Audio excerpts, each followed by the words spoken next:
ہم میلاد النبی صلی اللہ تعالی وسلم کے حوالے سے کچھ گفتگو کرنے کے لیے اور ذکر رسول کرنے کے لیے یہاں ایک جا جمع ہوئے ہیں۔ جعفر نگر کی یہ جو کالونی ہے، روز کالونی جس کو کہا جاتا ہے، اس علاقے میں میری یہ پہلی مرتبہ آمد ہے۔ حالانکہ آنند نگر میں اس سے قبل میں آ چکا ہوں، اور یقیناً یہ جو علاقے ہیں، جعفر نگر کا علاقہ، آنند نگر کا علاقہ اور جنگا بھائی ٹاپلی ہے، اور جتنے بھی آس پاس کے جو ہے مضاف کے علاقے ہیں، بلا شبہ یہ وہ علاقے ہیں کہ جہاں پر اہل سنت و جماعت کے حوالے سے نادی شوہ علم و فن، مصلح قوم و ملت حضرت علامہ مولانا اشفاق احمد صاحب قبلہ دامت برکاتہم اللہ عالیہ، انہوں نے جو بڑی محنتیں کی ہیں یہاں اور ایک طویل عرصے تک سنت کی جو خدمت انجام دی ہے، یہ اس کی باریں ہیں کہ آج ہم یہاں بیٹھ کر جشن عید میلاد النبی میں ذکر رسول اللہ صلی اللہ تعالی وسلم کے لیے اکٹھا ہوئے ہیں۔ آواز بڑھائی ہے، بہت کم آواز ہے۔ میں حضرت کے لیے دعا گو ہوں کہ پروردگار عالم حضرت مولانا اشفاق صاحب جو آج کی بزم کے صدر بھی ہے، ان کی عمر میں، علم میں، رزق میں خیر و برکت عطا فرمائے۔ ساتھ ہی مسند رسول پر جس قدر بھی علماء ذوی الاحترام اور مہمانان خصوصی تشریف فرما ہے، ان سب کے لیے بھی دعا گو ہوں کہ پروردگار عالم ہماری تمام مہمانان خصوصی اور علماء ذوی الاحترام کی عمر میں، علم میں، رزق میں خیر و برکت عطا فرمائے۔ اور ساتھ ہی بالیان جلسہ جس قدر بھی ہمارے احباب ہیں، ان کے لیے بھی دعا گو ہوں۔ کل جلوس بھی نکلا الحمدللہ، اور جلوس سے قبل جو رات شب ولادت کی رات تھی، شاید ہی کوئی علاقہ رہا ہو کہ جہاں پر نعت خوانی کی محفلیں نہ منعقد کی گئی ہو یا واعظ کی محفلیں نہ ہو رہی ہو۔ ہر جگہ رسول اللہ کی آمد کا ذکر ہو رہا تھا، چرچا ہو رہا تھا۔ اور غرض کے کل صبح تمام عاشقان مصطفیٰ صلی اللہ علیہ وسلم نے اپنے نبی کی محبت کے اظہار کے لیے سرکار کی آمد کے استقبال میں جلوس کا بھی اہتمام کیا، اور اسی سلسلے کی ایک کڑی آج کی بزم ہے۔ لیکن میرا ایک سوال ہے آپ حضرات سے، اور بہت سنجیدگی کے ساتھ، کہ ہر سال جو آپ عید میلاد النبی مناتے ہیں اور جشن منعقد کرتے ہیں، محافل کا انعقاد کرتے ہیں، ذکر خیر کرتے ہیں، نظر و نیاز کرتے ہیں، فاتحہ دیتے ہیں، کھانا کھلاتے ہیں، جلوس نکالتے ہیں، غرض کے جس قدر بھی لوازمات میلاد النبی کے حوالے سے آپ کرتے ہیں، تو میرا سوال یہ ہے کہ کیا یہ رسول اللہ صلی اللہ علیہ وسلم نے اس کا حکم دیا؟ کیا صحابہ کرام نے اس طرح جشن عید میلاد النبی منایا؟ کیا ہمارے محدثین نے اس پر عمل کیا؟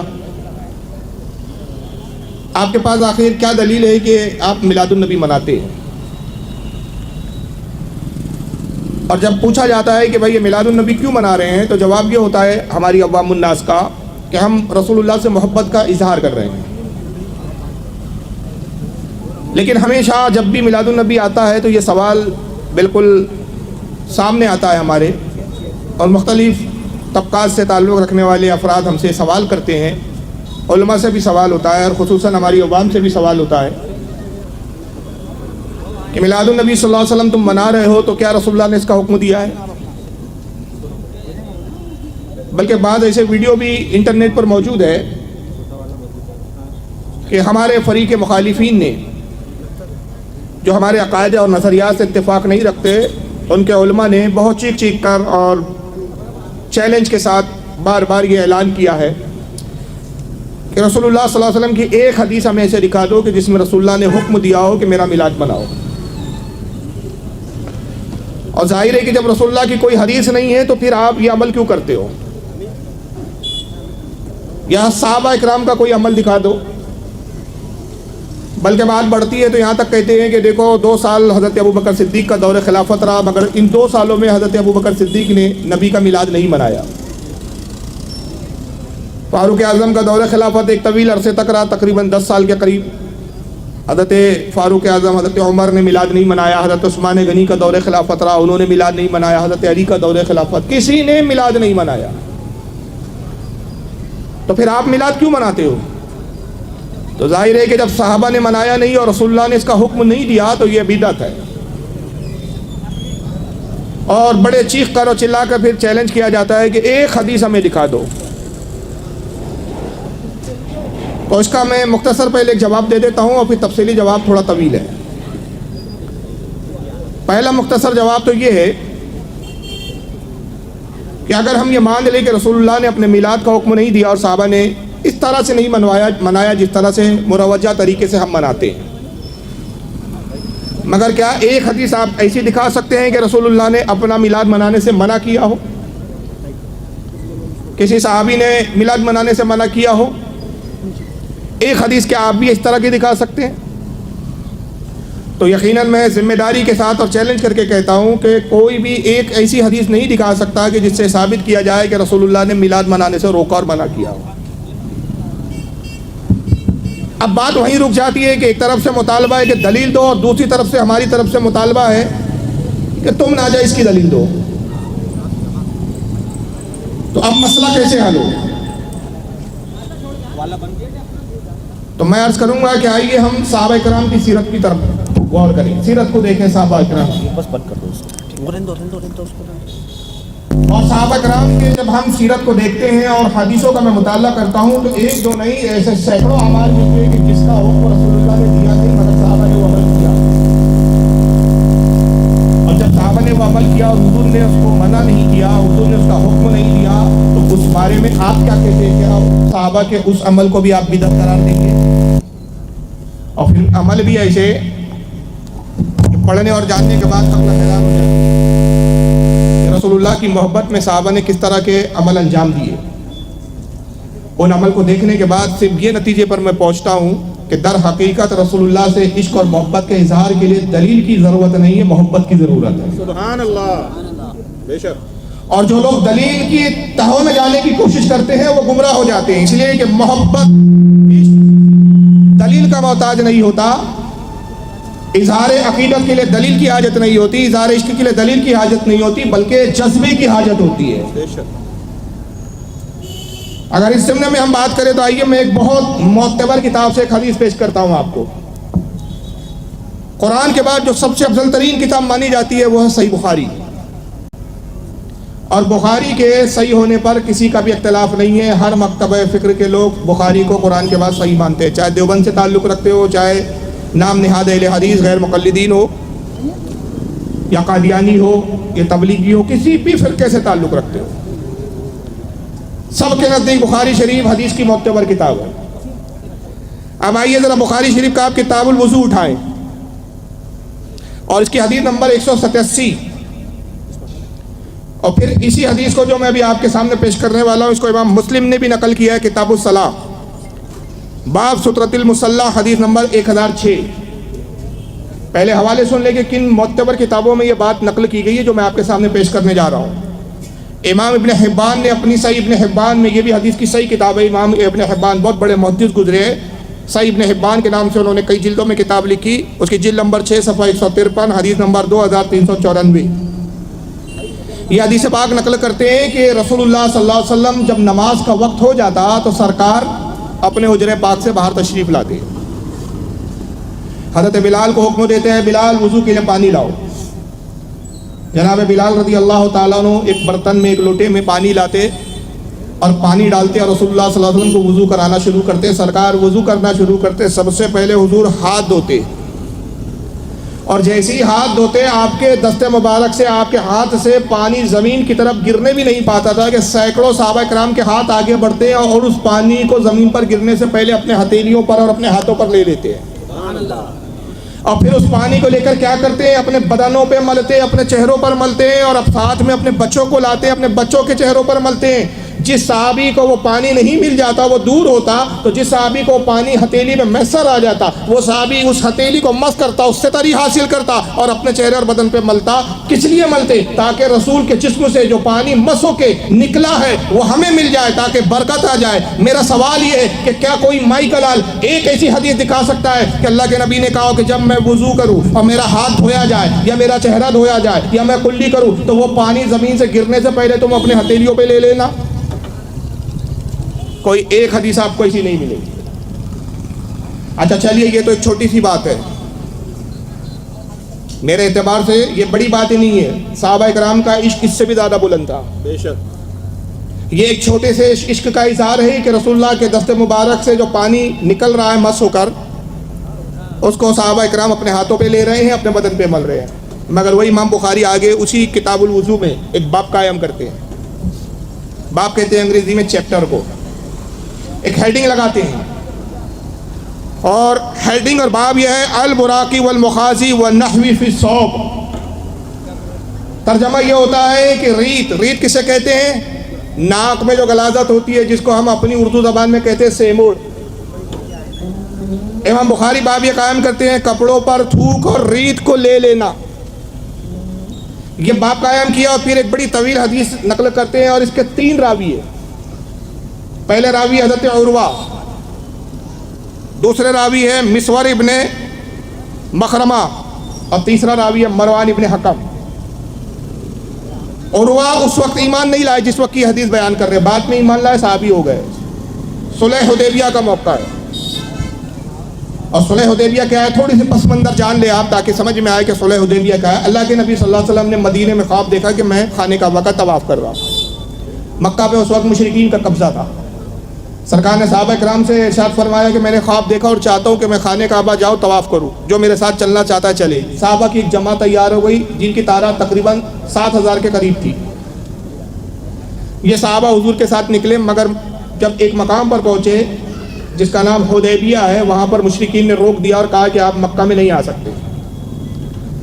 تو اللہ کے نبی نے فرمایا کہ میں حج کے ارادے سے آیا ہوں، طواف کے ارادے سے آیا ہوں، زیارت حج کا موقع نہیں تھا، معاف کرے، عمرے کے ارادے سے آیا ہوں، خانہ کعبہ کا طواف کروں گا، چلے جاؤں گا، ہمارا ارادہ جنگ کا نہیں ہے۔ انہوں نے کہا نہیں، ہم آپ کو مکہ میں داخل ہونے نہیں دیں گے۔ بحث بڑی، سرکار نے پیشکش کی کہ ٹھیک ہے، کوئی صلح نامہ ہمارے اور تمہارے درمیان طے ہو جائے۔ انہوں نے کہا اگلے سال آئیے، اس سال تو ہم نہیں آنے دیں گے، ہماری ضد ہے۔ سرکار نے کہا چلو صلح نامہ لکھوا لیا جائے۔ تو مشرکین نے اپنی طرف سے عروہ کو بھیجا، یہ پڑھے لکھے شخص تھے، بعد میں صحابی اس وقت کفر کی حالت میں تھے، اور عروہ آئے، اور آنے کے بعد رسول اللہ کی خدمت میں حاضر ہوئے اور صلح نامہ لکھا جا رہا تھا۔ اب اس وقت عروہ نے جو کچھ دیکھا اور جو کچھ بیان کیا اس کو امام بخاری نے نقل کیا۔ تو جناب عروہ کا بیان ہے، وہ کہتے ہیں وَمَا تَخَنَّمَ النَّبِيُّ صلی اللہ علیہ وسلم نُخَامَةً إِلَّا وَقَدْ فِي كَفِّ رَجُلٍ مِّنْهُمْ فَذَلِكَ بِهَا وَجْهُهُ وَجِلْدُهُ۔ عروہ کہتے ہیں قسم خدا کی میں نے دیکھا کہ جتنی مرتبہ رسول اللہ نے تھوکا، اپنا لعاب دہن سے نکالا، اور جب آپ نے اپنی ناک سے ریت کو نکالا جس کو ہم سیبڑ کہتے ہیں، میں نے دیکھا کہ وہ زمین پر نہیں گرتا تھا، صحابہ اپنے ہاتھ پہ لے لیتے تھے اور اپنے چہرے اور اپنے بدن پر اس کو ملتے تھے۔ آپ اندازہ لگائیے کہ یہ چیز کی حیثیت کیا ہوتی ہے بھائی، سیموڑ جس کو کہہ رہے ہیں ہم، ریت جس کو کہا جا رہا ہے۔ اگر کسی کے والد صاحب کا بھی یہ چیز نکل کے بچے کے کپڑے پہ آ جائے نا، تو بچہ اپنے باپ کی بھی چیز کو پسند نہیں کرتا، ناراض ہو جائے گا، کہیں گا ابا جان ذرا یہ ناک صاف کر رہے ہو تو دیکھ کے تو صاف کر لو، میرے کپڑے پہ گر گئی یہ چیز۔ کپڑے پر اس کو گرنا گوارا نہیں کرتا ہے آدمی، مگر صحابی کا عشق دیکھو، صحابہ کرام کا حالم کیا تھا۔ رسول اللہ اپنی ناک کو سکڑتے ہیں، ناک سے وہ چیز کو خارج فرماتے ہیں، صحابہ اس کو بھی زمین پر گرنے نہیں دیتے، بلکہ عروہ کہتے ہیں میں نے اپنی آنکھوں سے دیکھا، ایک بار نہیں، 2 بار نہیں، بارہا یہی دیکھا کہ جب جب رسول اللہ نے تھوکا ہے یا اپنی ناک سے ریت کو نکالا، صحابہ اپنے ہتھیلی پر اس کو لیتے تھے اور اپنے چہرے اور اپنے بدن پر اس کو ملتے تھے۔ وجہ کیا تھی؟ رسول اللہ کا تھوک پاک بھی پاک ہے، سرکار کی ریت بھی پاک ہے، حضور کا بول شریف یعنی پیشاب شریف بھی پاک ہے، حضور کا پاخانہ بھی پاک ہے، اس لیے کہ نبی ہماری طرح نہیں ہے۔ ہماری تخلیق مٹی یا پانی سے ہوئی ہے، ہماری تخلیق ہوا اور آگ سے ہوئی ہے، رسول اللہ کی تخلیق نور سے ہوئی ہے۔ سرکار کی پیدائش اور ہے، ہماری پیدائش اور ہے۔ اور اس حدیث کو امام بخاری کے علاوہ حضرت امام عبدالرزاق نے بھی لکھا، جو حضرت امام احمد ابن حنبل کے استاد ہیں۔ امام بخاری کے دادا استاد ہے، امام مسلم کے دادا استاد ہے۔ امام عبدالرزاق اپنی المصنف میں اس حدیث کو لاتے ہیں، جلد نمبر 5 صفحہ 336، حدیث نمبر 9720 پر۔ اسی حدیث کو امام احمد ابن حنبل بھی لکھتے ہیں اپنی مسند میں، جلد نمبر 4 صفحہ 329، حدیث نمبر 18928۔ امام ابن حبان بھی اس حدیث کو لکھتے ہیں اپنی الصحیح کے اندر، صحیح ابن حبان میں، جلد 11 صفحہ 219، حدیث نمبر 4872۔ میں یہ سوال پوچھنا چاہتا ہوں ان لوگوں سے جو میلاد النبی کے لیے ہم سے دلیل پوچھتے ہیں کہ کیا نبی نے حکم دیا کیا، تو میں ان سے پوچھتا ہوں یہ حدیث کی روشنی میں تم بتاؤ، ایک حدیث ایسی مجھے بھی دکھاؤ، کیا نبی نے کہا کہ جب میں تھوکوں تو اپنے کپڑے پر لے لینا، میں اپنی ناک سے ریت نکالوں تو ہتھیلی پہ لینا اور بدن پہ مل لینا؟ ایک حدیث ایسی دکھا دو۔ رسول اللہ نے کبھی حکم نہیں دیا، مگر صحابہ یہ عمل کرتے تھے۔ کیوں کرتے تھے؟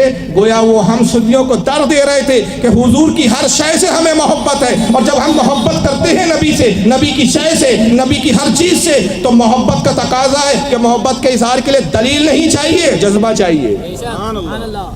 اس کے لیے دلیل کی ضرورت نہیں ہے، جذبے کی ضرورت ہے۔ تو دلیل کی یہاں سوال ہی نہیں پیدا ہوتا۔ آئیے ایک اور حدیث سنیں آپ۔ ایک صحابی حضرت محذورہ، یہ جلیل القدر صحابی ہے، حضرت ابو محذورہ رضی اللہ تعالیٰ۔ جب یہ وضو کرتے یا غسل کرتے، اپنا امامہ کھولتے، امامہ ہٹاتے، تو لوگ دیکھتے ہیں کہ بالوں کا گچھا ہے جو لپیٹ کے آپ سر کے بیچ میں رکھتے تھے، جیسے پنجابی لوگ رکھتے ہیں۔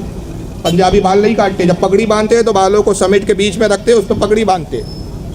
جب امامہ کھولتے اور بالوں کا گچھا کھولتے آپ، تو وہ بال اتنے لمبے تھے کہ وہ پیشانی سے بال نکلتے اور آپ کے پیر تک، قدموں تک آتے تھے۔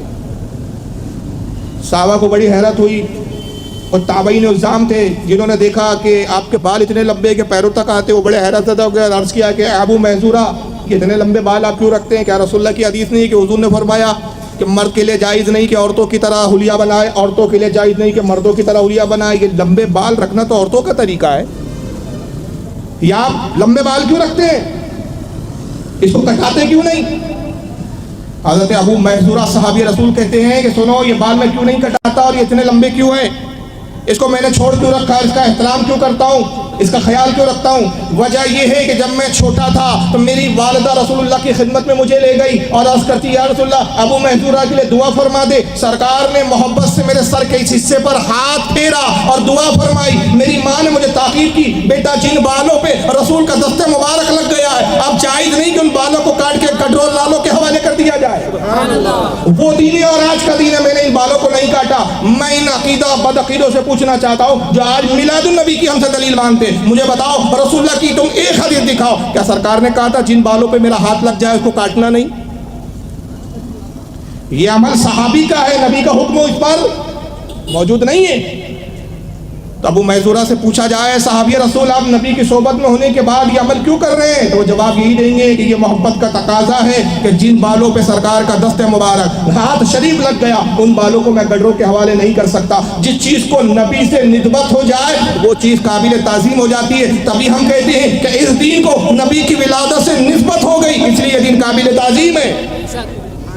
اب اس کے لیے ہمیں حضور کا حکم ملے تبھی ہم منائیں، اس کی کوئی حاجت نہیں ہے، کیونکہ محبت دلیل نہیں چاہتی ہے، محبت کے لیے جذبہ چاہیے۔ یہ حضرت ابو محذورہ والی حدیث کو کس نے لکھا؟ امام بخاری لائے ہیں اس کو، ان کی کتاب ہے التاریخ الکبیر، جلد نمبر 4 صفحہ 177، حدیث نمبر 2403۔ اس کو امام حاکم نے بھی لکھا ہے۔ یہ جتنے میں حوالے دے رہا ہوں معتبر حدیثوں کی کتابیں، وہ حدیثوں کی کتابیں یہ اس زمانے میں لکھی گئی، ان صدیوں میں لکھی گئی، نہ جب کوئی بریلوی کہلاتا تھا، نہ کسی کو دیوبندی کہا جاتا تھا، نہ کسی کو اہل حدیث کہا جاتا تھا۔ یہ 1 ہجری، 2 ہجری، 3 ہجری، 4 ہجری کے ائمہ ہیں جنہوں نے حدیثوں کی معتبر کتابیں لکھی جس کو سارے فرقوں کے لوگ مانتے ہیں۔ امام حاکم نے اس کو اپنی المستدرک میں لکھا، جلد نمبر 3 صفحہ 590، حدیث نمبر 6181۔ امام طبرانی لائے ہیں اس کو المعجم الکبیر کے اندر، جلد 7 صفحہ 210، حدیث نمبر 6746۔ اور امام قاضی عیاض بھی لاتے ہیں اپنی کتاب الشفا کے اندر، جلد نمبر 2 صفحہ 56 کے اندر۔ اور آئیے ایک حدیث اور دیکھتے چلیں، اس سے آپ صحابہ کا عشق بھی ملاحظہ کرتے جائیں اور اندازہ لگائیں کہ محبت میں جب صحابہ نے ایسے عمل کیے تو ہم نبی کی میلاد پر پھر جو کچھ جائز عمل کرے اس کے لیے ہمیں دلیل دینے کی کوئی ضرورت ہی نہیں ہے۔ اگر ہم سے دلیل مانگی جاتی ہے، نعرہ الرسالہ، علماء اہل سنت، جشن عید میلاد النبی. اور اگر ہم سے دلیل مانگی جاتی ہے تو میں کہوں گا کہ پھر ان صحابہ کے عمل کی بھی تمہیں دلیل دینا پڑے گا کہ نبی کا حکم کہاں ہے. آئیے امام بخاری کی کتاب ہے الادب المفرد، یہ میرے پاس ٹیبل پہ موجود ہے. ریاض دارالسلام ریاض سے چھپی ہے، ہمارے ہندوستان میں چھپی بھی نہیں، نہ ہمارے لوگوں نے چھاپا. چھاپنے والے بھی یہی نام نہاد وہابی اور اہل حدیث ہے. الادب المفرد امام بخاری رحمۃ اللہ علیہ کی بڑی معتبر مستند کتاب ہے. باب ہے تقبیل الید، جس کا ترجمہ ہوتا ہے ہاتھوں کو چومنا، ہاتھوں کو بوسہ دینا. حدیث نمبر 974. امام بخاری کہتے ہیں قال ثابت لانس رضی اللہ تعالیٰ. حضرت ثابت بنانی ایک تابعی جلیل القدر شاگرد انس ابن مالک سے. انس ابن مالک ہے رسول اللہ کے صحابی، اور انس ہوئے جنہوں نے 10 سال حضور کی صحبت میں گزارے. 10 سال حضور کی خدمت میں رہے حضرت انس. ان کے شاگرد ہے حضرت ثابت بنانی. امام بخاری روایت کرتے ہوئے کہتے ہیں کہ ثابت بنانی نے حضرت انس سے عرض کیا، سوال کیا، امست النبی صلی اللہ علیہ وسلم بیدی کا، اے انس مجھے بتائیے میرے استاد محترم، کیا رسول اللہ کو کبھی آپ کے ہاتھوں نے چھوا ہے؟ آپ کے ہاتھ حضور کے بدن سے مس ہوئے ہیں؟ فقال نعم، کہا ایسا تو کئی بار ہوا، حضور کی صحبت میں رہا، میرے یہ ہاتھ حضور کے بدن سے مس ہوئے ہیں. راوی کہتے ہیں فَقَبَّلَهَا، بس جیسے ہی حضرت ثابت نے سنا حضرت انس کے ہاتھ کو چوم لیا. اے ثابت آپ نے اس ہاتھ کو کیوں چوما؟ کہا استاد سمجھ کے نہیں چوما، استاد کی بنیاد پر احترام نہیں کیا، اس ہاتھ کو اس لیے چوما کہ یہ ہاتھ رسول کے بدن سے مس ہو گیا، اس ہاتھ کو رسول کے بدن سے نسبت حاصل ہو گئی، ہم نسبتوں کا احترام کر رہے ہیں. تو پتہ چلا نسبتوں کا احترام کرنا صحابہ کی سنت ہے. میلاد النبی کی دن کو، میلاد کی شب کو نسبت مصطفیٰ کی ولادت سے، اس لیے ہم اس دن کا احترام کرتے ہیں اور اس دین کو نبی کی ولادت بناتے ہیں. ورنہ مجھے بتاؤ اس حدیث کی بنیاد پر کیا رسول نے یہ حکم دیا تھا کہ جس کا بھی ہاتھ میرے بدن سے چھو جائے اس کے ہاتھ چومتے پھرنا تم؟ کوئی حدیث نہیں، کوئی حکم نہیں، مگر سب بنا دلیل کے صحابہ کر رہے. کیوں؟ میں وہی کہوں گا کہ عشق کے اظہار کے لیے دلیل کی حاجت نہیں ہے، جذبے کی حاجت ہے. جذبہ چاہیے. جن جماعتوں میں جذبہ نہیں ہے وہ اظہار محبت کیا کرے گا؟ اور جن جماعتوں میں جذبہ ہے تو ہمارا امام کہتا ہے اے عشق تیرے صدقے جلنے سے چھٹے سستے، جو آگ بجھا دیں گی وہ آگ لگائیے. عشق کی آگ اگر دل میں بھڑکا لی جائے تو عشق کی آگ کیا ہے؟ جو جہنم کی آگ کو بجھا دے گی. تو عشق کے لیے جذبہ چاہیے. اور اس حدیث کو کس نے لکھا؟ امام بخاری کے علاوہ اور بھی لوگوں نے لکھا. اس کو امام دارمی نے بھی لایا جو امام بخاری کے استاد ہے. یہ سب حدیث کی معتبر کتابیں، کوئی مائیکل علی حدیث کی کتابوں کا انکار بھی نہیں کر سکتا. ایک بھی ضعیف حدیث نہیں ہے، ایک بھی ضعیف حدیث کی کتاب نہیں. امام دارمی اس کو اپنی سنن میں لائے المقدمے کے تحت حدیث نمبر 51. امام احمد ابن حنبل لائے اپنی مسند میں جلد 3 صفحہ 111 حدیث نمبر 12094. امام ابو نعیم نے اس حدیث کو لکھا حلیۃ الاولیاء جلد 2 صفحہ 327 حدیث نمبر 2609. امام ابو یعلا نے مسند ابی یعلا میں لکھا جلد 6 صفحہ 212 حدیث نمبر 3493. امام بہقی نے شعب الایمان میں لایا جلد 2 صفحہ 229 حدیث نمبر 1605 کے تحت. چلیے ابھی تو رسول کے بدن سے ہاتھ چھو گیا تھا حضرت انس کا، تو ان کے شاگرد حضرت ثابت بنانی جو تابعی ہے انہوں نے چوم لیا ہاتھ کو. مگر بات اور آگے بڑھی. یہ ہے میرے پاس طبقات الکبریٰ، الطبقات الکبریٰ امام ابن محمد ابن سعد کی، جن کا انتقال 230 ہجری میں ہوا. کب انتقال ہوا ہے؟ کیا امام بریلوی پیدا ہوئے تھے؟ اعلیٰ حضرت فاضل بریلوی اس وقت کہ تم کہتے ہو یہ سب بریلویوں کے اعمال ہے، یہ سب بریلی بدعتوں کے طریقے. یہ 230 ہجری کے امام ہیں امام محمد بن سعد. الطبقات الکبریٰ کئی جلدوں میں ان کی کتاب ہے. اس کی جلد نمبر 1 صفحہ 218. امام محمد ابن سعد رضی اللہ تعالی روایت کرتے ہیں ابراہیم بن عبد الرحمن ابن عبد القاری رضی اللہ تعالی عنہ، کہتے روایت بیان کی ہم سے ابراہیم بن عبد الرحمن بن عبد القاری نے، اور وہ کہتے انہو نظر الی ابن عمر رضی اللہ عنہ ودعا یدہ علی مقعد النبی صلی اللہ علیہ وسلم من المنبر ثم ودعا علی وجہی. کہتے ہیں میں نے بارہا حضرت عبداللہ ابن عمر کو دیکھا. یہ بڑی طویل حدیث ہے، اس کا آخری حصہ میں نے پڑھا ہے. وہ کہتے ہیں کہ عبداللہ ابن عمر کون ہے؟ عبداللہ ابن عمر یہ حضرت فاروق اعظم کے صاحبزادے ہیں، خلیفہ دوم حضرت عمر کے بیٹے ہیں، خود صحابی رسول ہے. کئی جنگوں میں حضور کے ساتھ شرکت کی، کئی جنگوں اور غزوات میں حضور کے ساتھ رہے. وہ کہتے ہیں حضرت ابراہیم بن عبد الرحمن بن عبد القاری بیان کرتے ہیں کہ میں نے بارہا دیکھا کہ حضرت عمر رسول اللہ کے روضے پر آتے، عبداللہ ابن عمر حضور کے روضے پر حاضر ہو کر سلام کرتے، اور اس کے بعد پھر ممبر پر آتے مسجد نبوی کے، اور ممبر پر اپنا ہاتھ پھراتے اور ان ہاتھوں کو اپنے بدن پر چومتے، اپنے چہرے پر ملتے۔ پوچھا گیا عبداللہ یہ کیوں کرتے ہو؟ تو کہا اس لیے کرتے کہ یہ ممبر وہ ہے جس پر رسول اللہ کا جسم مبارک مس ہوا ہے۔ مجھے بتائیے یہ صحابہ ہے، یہ کوئی بریلی کے لوگ نہیں ہیں کہ اب بدعتی کہہ کر ان کو خارج کر دیں، یہ کوئی بریلی والے نہیں ہیں، یہ صحابہ کا عمل ہے، اور لکھنے والا کوئی بریلی کا مولانا نہیں ہے، یہ امام ہے، ائمہ ہے جو لکھ رہے ہیں کتابوں میں۔ مجھے بتائیے اس ممبر کو چوم رہے ہیں حضرت عبداللہ ابن عمر، اس ممبر پر ہاتھ پھیرتے ہیں، اپنے بدنوں پہ مس کرتے ہیں، اپنے چہرے پر مس کرتے ہیں، اور کیوں کرتے ہیں؟ اس پر میرے نبی کا جسم اثر لگا ہے بارہا۔ تو میں پوچھتا ہوں کیا رسول اللہ نے حکم دیا تھا عبداللہ ابن عمر کو اے عبداللہ جہاں جہاں میرا بدن مس ہو جائے اس زمین کو چومتے رہنا اور چاٹتے رہنا؟ مگر آج ہم کو اسی بنیاد پر قبر پجوا بھی بول دیتے ہیں، پیر پجوا بولتے ہیں۔ یہ وہ باتیں کرتے اس طرح کی جن کی کتابوں پہ نظر نہیں ہے۔ در حقیقت جب اس طرح کی کوئی لوگ ایسی باتیں کرتے ہیں نا تو مجھے ہنسی اس بات پر آتی ہے کہ در حقیقت وہ اپنی جہالت کا اظہار کرتے ہیں کہ ان بیچاروں کو پتہ ہی نہیں اسلام کس چیز کا نام ہے۔ حضرت عبداللہ ابن عمر کا یہ معمول تھا۔ وہ کہتے ہیں، راوی کیا کہتا ہے، انہو نظرہ، بارہا میں نے دیکھا اس طرح، ایک بار کا عمل نہیں تھا، یہ تکرار کے ساتھ عمل ہے، ہمیشہ کے ساتھ عمل ہے کہ جب بھی آتے حضور کی مسجد نبوی میں ممبر کو بوسے دیتے، ہاتھ پھیرتے چہرے پر، بدن پہ ملتے۔ کیا عبداللہ ابن عمر کو رسول نے حکم دیا تھا؟ نہیں دیا تھا۔ کیوں کر رہے تھے آپ ایسا؟ اظہار محبت تھا، عشق تھا رسول سے، محبت تھی رسول سے۔ اور اس حدیث کو امام ابن سعد کے علاوہ امام قاضی عیاض نے بھی لکھا اپنی کتاب الشفا کے اندر، جلد نمبر اس کی 1-2 ہے، صفحہ نمبر 57۔ امام ابن حبان نے اپنی کتاب الثقات، کتاب الثقات کے اندر بھی لکھا، جلد 4 صفحہ 11۔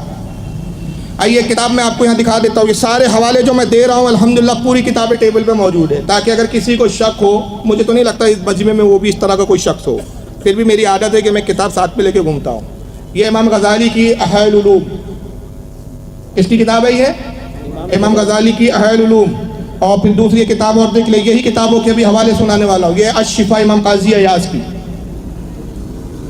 یہ دونوں ائمہ، اور اس حدیث کو اور بھی لوگوں نے لکھا، امام مالک کے بارے میں لکھتے ہیں کہ حضرت سیدنا امام مالک جو جلیل و قدر تابع تابعی ہے، اور امام الہجرتین جن کا خطاب ہے، مسلک کے امام ہے امام مالک، 4 مسلک کے امام ہیں، ان میں ایک کون ہے؟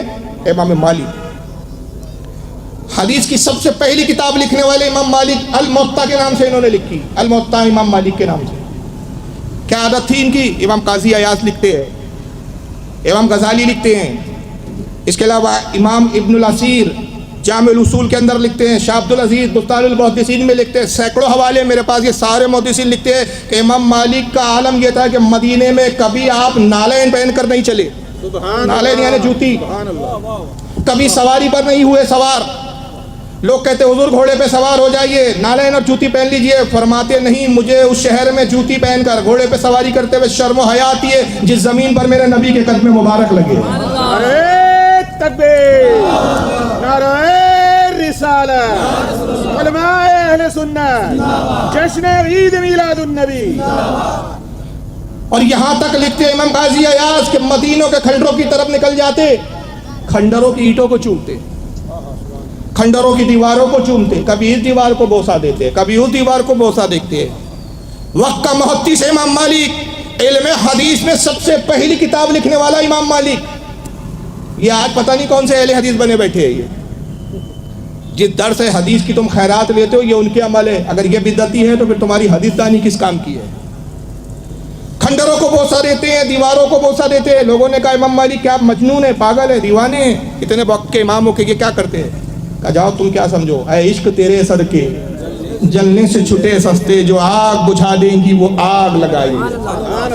کیوں چومتے ہو آپ کھنڈروں کو؟ کہا اس لیے چومتا ہوں کہ یہ مدینے کی پرانی آبادی ہے، میرے آقا یہاں گھومتے تھے، چلتے تھے، اس گمان پہ کسی دیوار کو چوم لیتا ہوں، ہو سکتا ہے میرے آقا کی پشت مبارک پیٹھ شریف اس سے لگ گئی ہو، وہی میرے لب لگ جائے، ہو سکتا ہے میرے نبی نے کسی اینٹ کو چھو لیا ہو، وہی میرے لب لگ جائے، اس امید پر میں یہ کھنڈروں کو چومتا پھرتا ہوں۔ کیا کوئی ایک حدیث کوئی مائی کلال دکھا سکتا ہے؟ رسول اللہ نے کہا کھنڈروں کو چومنا، جن اینٹوں پر میرا ہاتھ لگ جائے ان اینٹوں کو چومنا، جن اینٹوں پر جن دیواروں پر میری پیٹھ لگ جائے ان دیواروں کو چومنا، کوئی حدیث نہیں۔ اے امام مالک آپ کیوں کرتے ہیں؟ جواب ملے گا اس لیے کرتے نبی سے محبت ہے، اظہار محبت کے لیے جذبہ چاہیے، دلیل نہیں چاہیے۔ دلیل اور کوئی مانگتا رہے، ہمیں کوئی غرض نہیں۔ اور یہی نہیں، آئیے چلیے، یہ تو حضور کی اس نسبت کے احترام میں سب عمل ہو رہا تھا کہ شاید سرکار کا جسم اثر چھو گیا ہو۔ حدیث کیا ہوتی ہے؟ میں حدیث کی صرف اہمیت بتا دوں ایک جملے میں۔ امام ترمذی رحمۃ اللہ علیہ فرماتے ہیں کہ اللہ کے رسول نے فرمایا کہ ایک قوم وہ آئیں گی جو مجھے نہ پائے گی۔ وہ قوم کون ہے؟ ہم لوگ۔ حضور کو ہم نے نہیں پایا، اور وہ چاہے کہ مجھ سے گفتگو کرے۔ سرکار کہتے ہیں جو قوم، ایک قوم وہ آئیں گی جو مجھے نہ پائیں گی اور وہ چاہے کہ مجھ سے گفتگو کریں، تو اس کو چاہیے کہ میری حدیث کی تلاوت کرے۔ جس نے میری حدیث کو پڑھا گویا اس نے مجھ سے گفتگو کی۔ کتنا بڑا درجہ ہے! میں حدیث پڑھ رہا ہوں گویا رسول سے گفتگو ہو رہی ہے، آپ حدیث سن رہے ہیں گویا رسول سے گفتگو ہو رہی ہے۔ امام مالک اس اہمیت کو جانتے تھے، حدیث کا مطلب کیا ہوتا ہے، حدیث دانی کہتے کس کو ہے، تلاوت حدیث کیا ہوتی ہے۔ آپ نے اپنی لونڈی کو سکھا کے رکھا، لونڈی کو تیار کیا۔ لونڈی کہتے ہیں کنیز کو، جو نوکرانی ہوتی ہے۔ کس بات پہ تیار کیا؟ آنے والا کوئی شخص آتا ہے امام مالک کے پاس، امام مالک ہے گھر پہ؟ جی ہے۔ کس لیے آئے ہیں آپ؟ مسئلہ پوچھنے آیا، شریعت کا ایک مسئلہ جاننا چاہتا۔ ٹھیک ہے بیٹھ جائیے۔ بیٹھک روم ہوتا تھا، ایک ڈرائنگ روم، بیٹھا دیا۔ کنیز جاتی ہے، حضور کوئی شخص آئے ہیں مسئلہ پوچھ رہے ہیں۔ اچھا، آپ فوراً اٹھ کے آتے، ایک تختہ تخت پہ بیٹھ جاتے۔ اچھا پوچھو کیا مسئلہ ہے؟ وہ شخص مسئلہ پوچھتا، آپ فوراً جواب دے دیتے، تاخیر نہیں ہوتی۔ مگر کنیز کہتی، آنے والا آتا، حضور امام مالک ہے؟ جی ہے۔ کس لیے آئے ہیں؟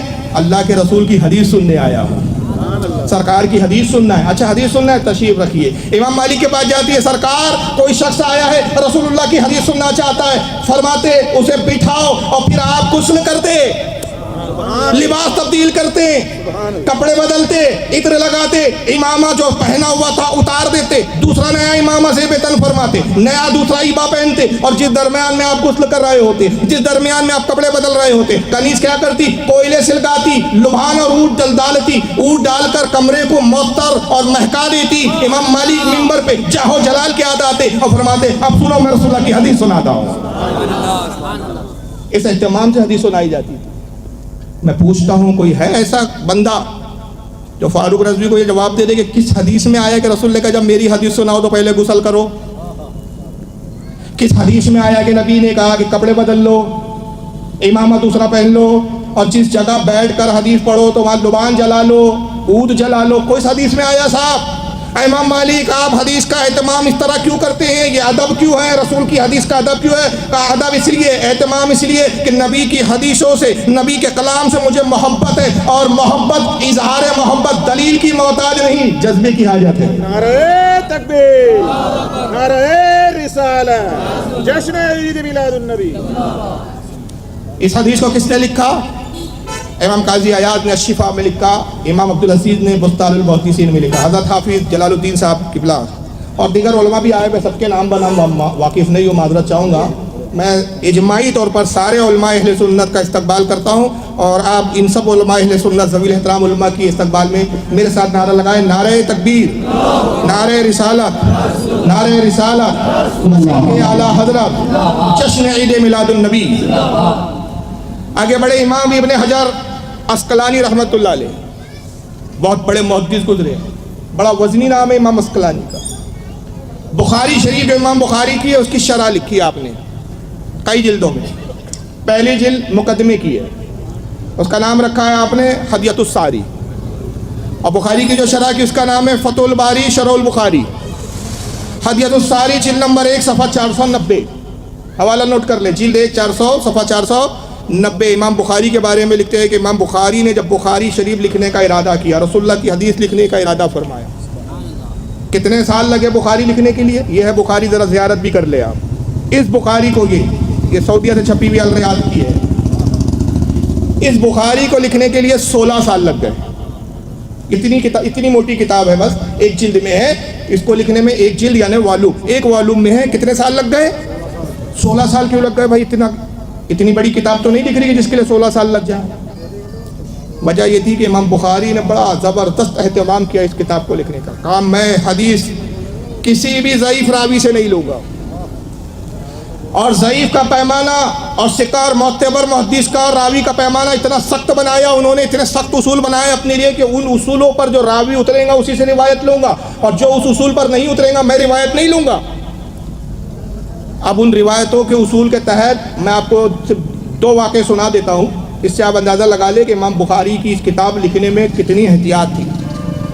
15 دن کا سفر کر کے ایک محدث کے پاس پہنچتے, پتہ چلا فلاں گاؤں میں ایک محدث صاحب ہے جن کے پاس رسول اللہ کی کچھ حدیثیں ہیں, انہوں نے اپنے والد سے سنا, انہوں نے اپنے والد سے, اور ان کا کوئی رشتہ صحابہ سے تھا, کسی صحابی سے تھا, صحابی کی نسل سے ہے, سند در سند ان تک روایتیں حضور کی کچھ حدیثیں ہیں, وہ حدیثیں ان سے سن لی جائے.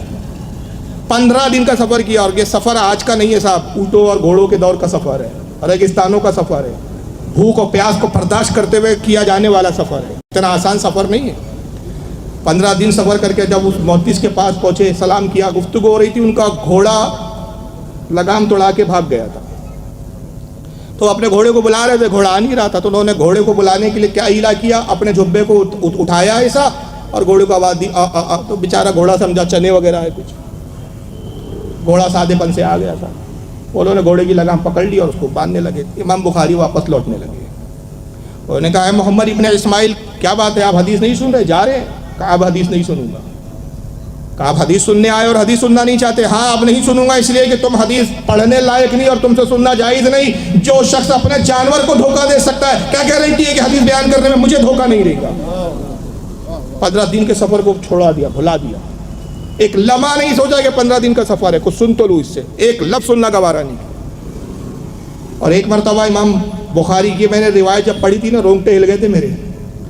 آج ہم دین کے نام پر اتنے فراٹے کے ساتھ جھوٹ بول دیتے, ہمارے ہاں احساس بھی نہیں ہوتا کہ دین کے نام پہ ہم جھوٹ بول رہے ہیں.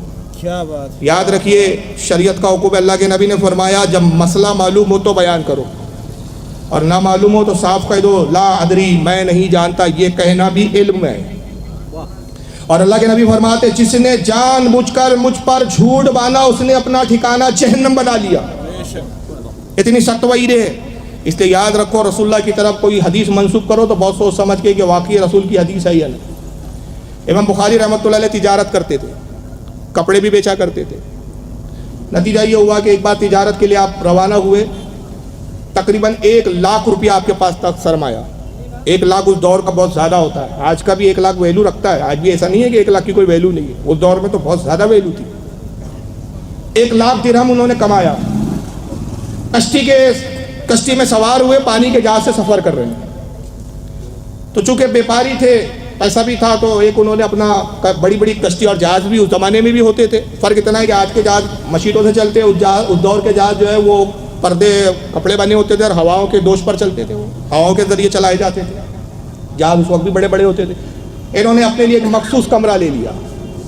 امام بخاری رحمۃ اللہ علیہ اپنے مخصوص کمرے میں بیٹھ کر اس سکوں کو گن رہے ہیں, اور وہ تھیلیوں میں سکے ایک مستقل تعداد میں جمع کرتے جا رہے ہیں. ایک شخص جو تھا اس کی نیت خراب ہوتی, کھیڈ میں سے جھانک رہا تھا, اور اس منظر کو دیکھ رہا تھا کہ امام بخاری کے بعد بہت سارے پیسے ہیں, وہ گنتے جا رہے ہیں, گن گن کے تھیلیوں میں رکھ رہے. تو امام بخاری جب گنتے تھے تو ساتھ میں یہ بھی گنتا تھا.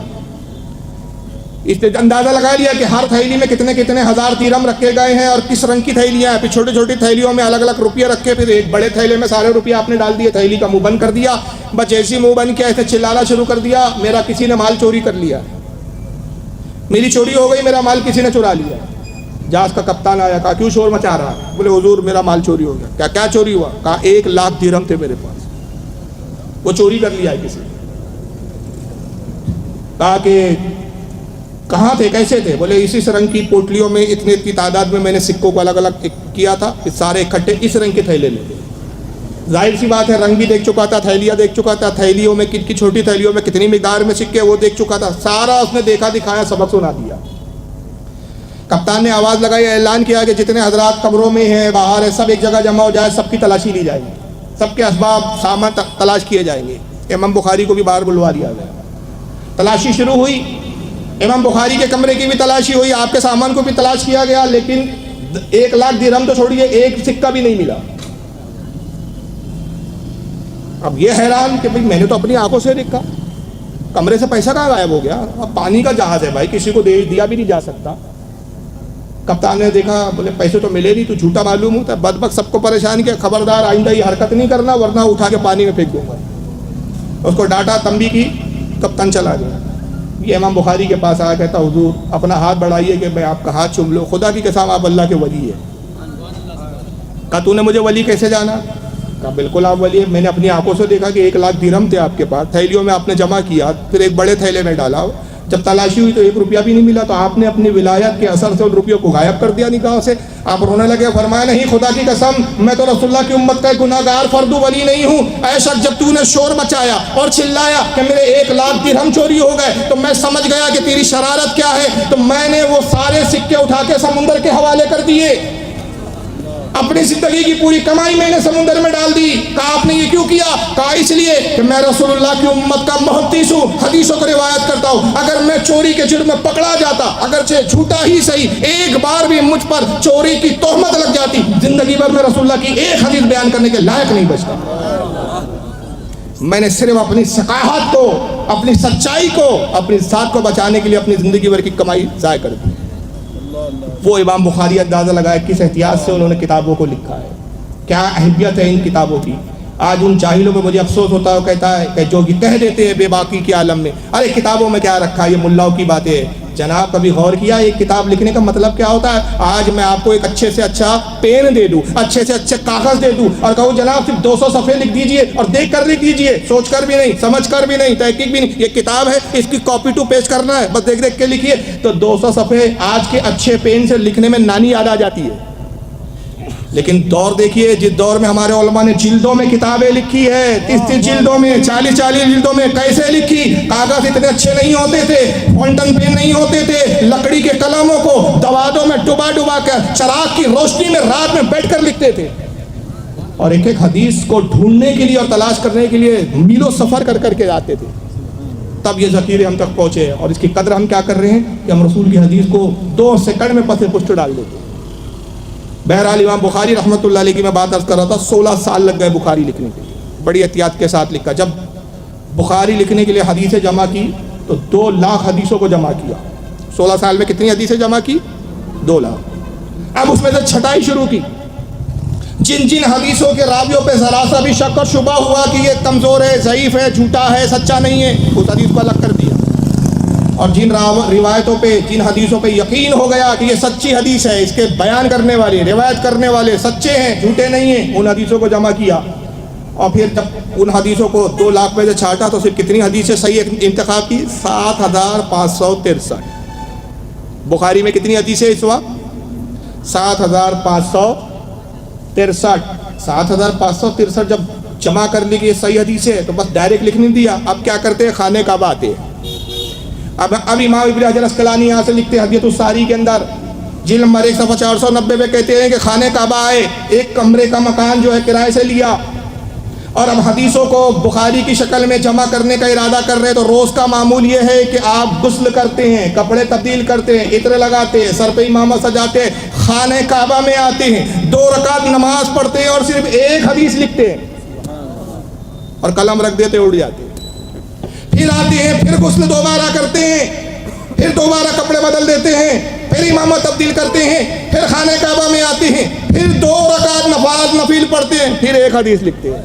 ہر حدیث کے لیے ایک بار غسل کر رہے ہیں، ہر حدیث کو لکھنے کے لیے 2 رکعت نماز پڑھ رہے ہیں، ہر حدیث کو لکھنے سے پہلے کپڑے تبدیل کر رہے ہیں۔ گویا اب میں اگر کیلکولیشن کروں 7563 حدیثیں لکھنے کے لیے 15126 نفل نمازیں پڑھی، خانہ کعبہ میں 15126 نمازیں پڑھی، 7563 مرتبہ غسل کیا، تب بخاری قوم کے سامنے پیش کی۔ میں پوچھنا چاہتا ہوں کہ تم آج بریلیوں کو بدعتی کہتے ہو میلاد النبی منانے کی بنیاد پر، ارے تمہارے نظریے اور تمہاری بدعت کی تعریف کے مطابق سب سے بڑے بدعتی تو امام بخاری ہوئے، تم ان کی بخاری کیوں مانتے ہو؟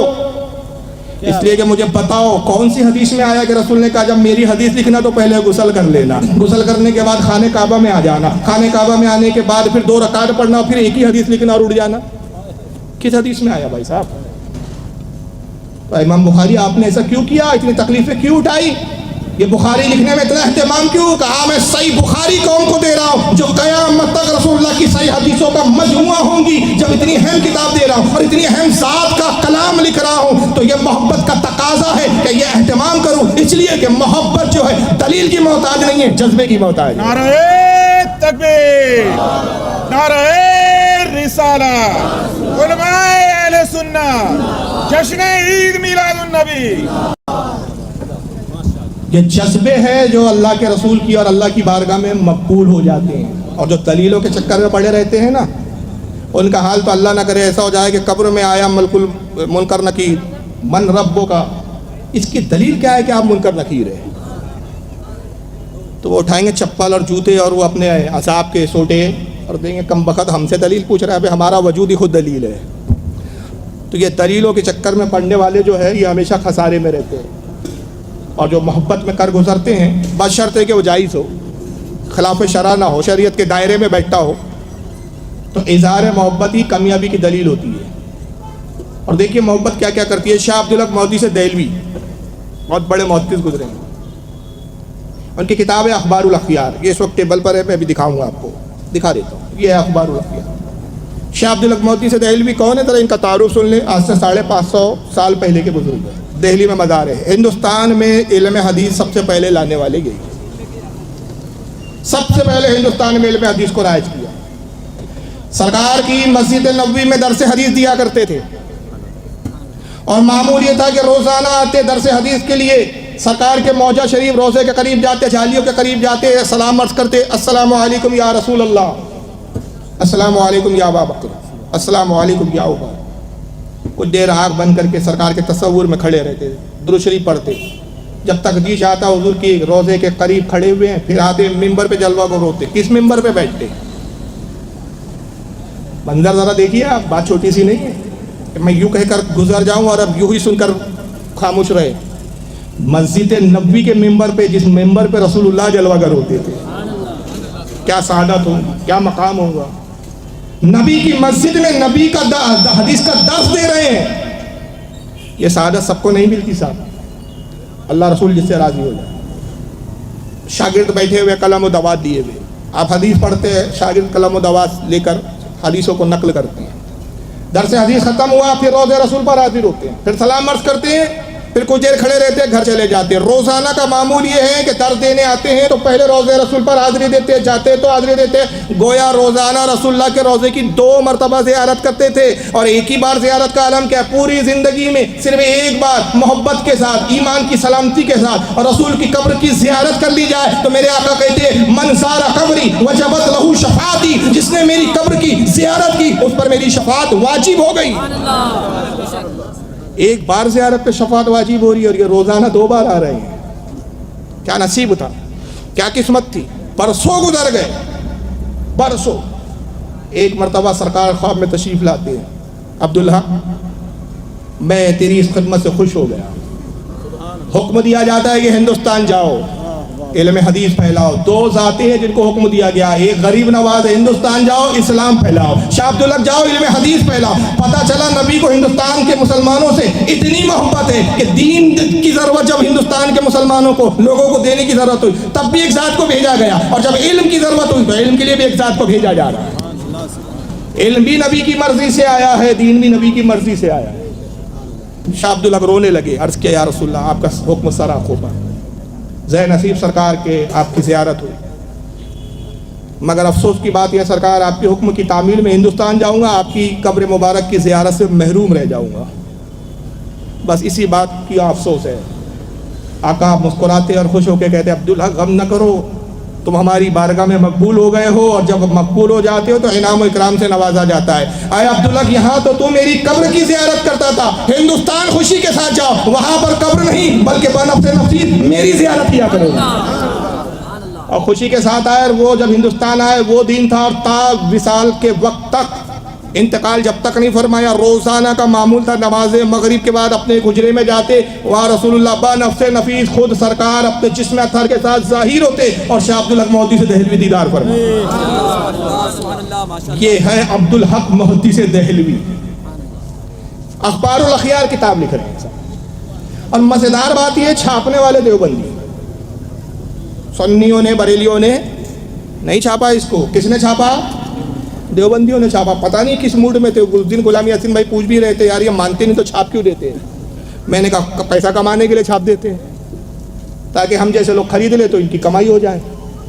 شاہ عبدالحق محدث دہلوی نے اخبار الاخیار کس ان موضوع پہ کتاب لکھی؟ بزرگان دین کے حالات لکھے. سرکار غوث اعظم سے شروع کیا, اپنے زمانے کے بزرگوں تک کا ذکر کیا. کتاب ختم ہوئی, اب دعا کر رہے ہیں اللہ کی بارگاہ میں. آئیے محدث دہلوی کی طرح دعا سماعت فرما رہے. درود شریف پڑھیں آپ. اللہم صلی علی سیدنا مولانا محمد وعلی آلہ واصحابہ وبارک وسلم. صلاۃ والسلام علیک یا رسول اللہ. صفحہ نمبر 624. دو مولوی صاحبان نے مل کر ترجمہ کیا, یعنی ان کو بھی لگ رہا تھا کہ کتاب ایسی ہے کہ جو بریلیوں کے کام کی ہے تو اس کا جوخم اٹھانے کے لیے ایک نہیں دو لگیں گے. تو دو مولویوں نے ترجمہ کیا. فارسی زبان میں اصل کتاب ہے, اردو میں ترجمہ ہوا, دیوبندیوں نے چھاپا. پہلے مولوی مترجم جو ہے تو ترجمہ کرنے والے مترجمین دو ہے, اس میں مولانا سبحان محمود صاحب استاد الحدیث دارالعلوم دیوبند, دوسرے ہیں مولانا محمد فاضل صاحب دارالعلوم دیوبند. دو مولویوں نے ترجمہ کیا. شاہ عبدالحق محدث دہلوی کیا فرماتے تھے رسول اللہ؟ اے اللہ, یہ دعا کر رہے ہیں, اے اللہ میرا کوئی عمل ایسا نہیں جسے تیرے دربار میں پیش کرنے کے لائق سمجھوں. عاجزی دیکھیے, انکساری دیکھیے. ہم تو یہ ہے کہ ایک دن 5 وقت کی نماز مسجد میں پڑھ لی ہے تو اب تو لگتا ہے کہ بس ولایت تو میری گئی. کل تو سب نے اپنے ہاتھی چومنا چاہیے بھائی, لیکن یہ وقت وہ محدث کہہ رہا ہے میرا کوئی عمل تیری بارگاہ میں پیش کرنے لائق نہیں جس کو روزانہ رسول اللہ کی زیارت ہوتی ہے. یہ وہ محدث کہہ رہا ہے جس کی زندگی درس حدیث اور خدمت حدیث میں گزر گئی. کسی بھی فرقے سے تعلق رکھنے والا ہو, آج ہندوستان میں چاہے کوئی دیوبندی کہتا ہو اپنے آپ کو, یا اپنے آپ کو نام نہاد اہل حدیث کہتا ہو, یا ہم اہل سنت بریلی مکتب فکر سے ہو, سب کے سلسلہ حدیث شاہ عبدالحق پہ جا کے ختم ہوتا ہے. سب کے استادوں کے استاد ہیں. ایسا چلی لو قدر استاد زندگی کتابوں میں لگ گئی, زندگی حدیثوں کی خدمت میں گزر گئی. وہ کہتا ہے اللہ میرا کوئی عمل ایسا نہیں جسے تیرے دربار میں پیش کرنے کے لائق سمجھوں. میرے تمام اعمال میں فساد نیت موجود رہتی ہے. جب میں عمل کرتا ہوں تو نیت میں فساد ہوتا ہے, نیت میں کمزوری ہوتی ہے, خامی ہوتی ہے. البتہ مجھ حقیر فقیر کا ایک عمل صرف تیری ذات پاک کی عنایت کی وجہ سے بہت شاندار ہے, اور وہ یہ ہے کہ مجلس میلاد کے موقع پر کھڑے ہو کر سلام پڑھتا ہوں. کس بات پر نجات کی امید ہے؟ میلاد النبی منانے پر. اس بات پر بخشش کی امید ہے؟ جشن عید میلاد النبی منانے پر. کہ ایک عمل ایسا ہے جو بہت شاندار ہے اور مجھے یقین ہے کہ وہ عمل تیری بارگاہ میں قبول ہوں گا. عمل کیا ہے؟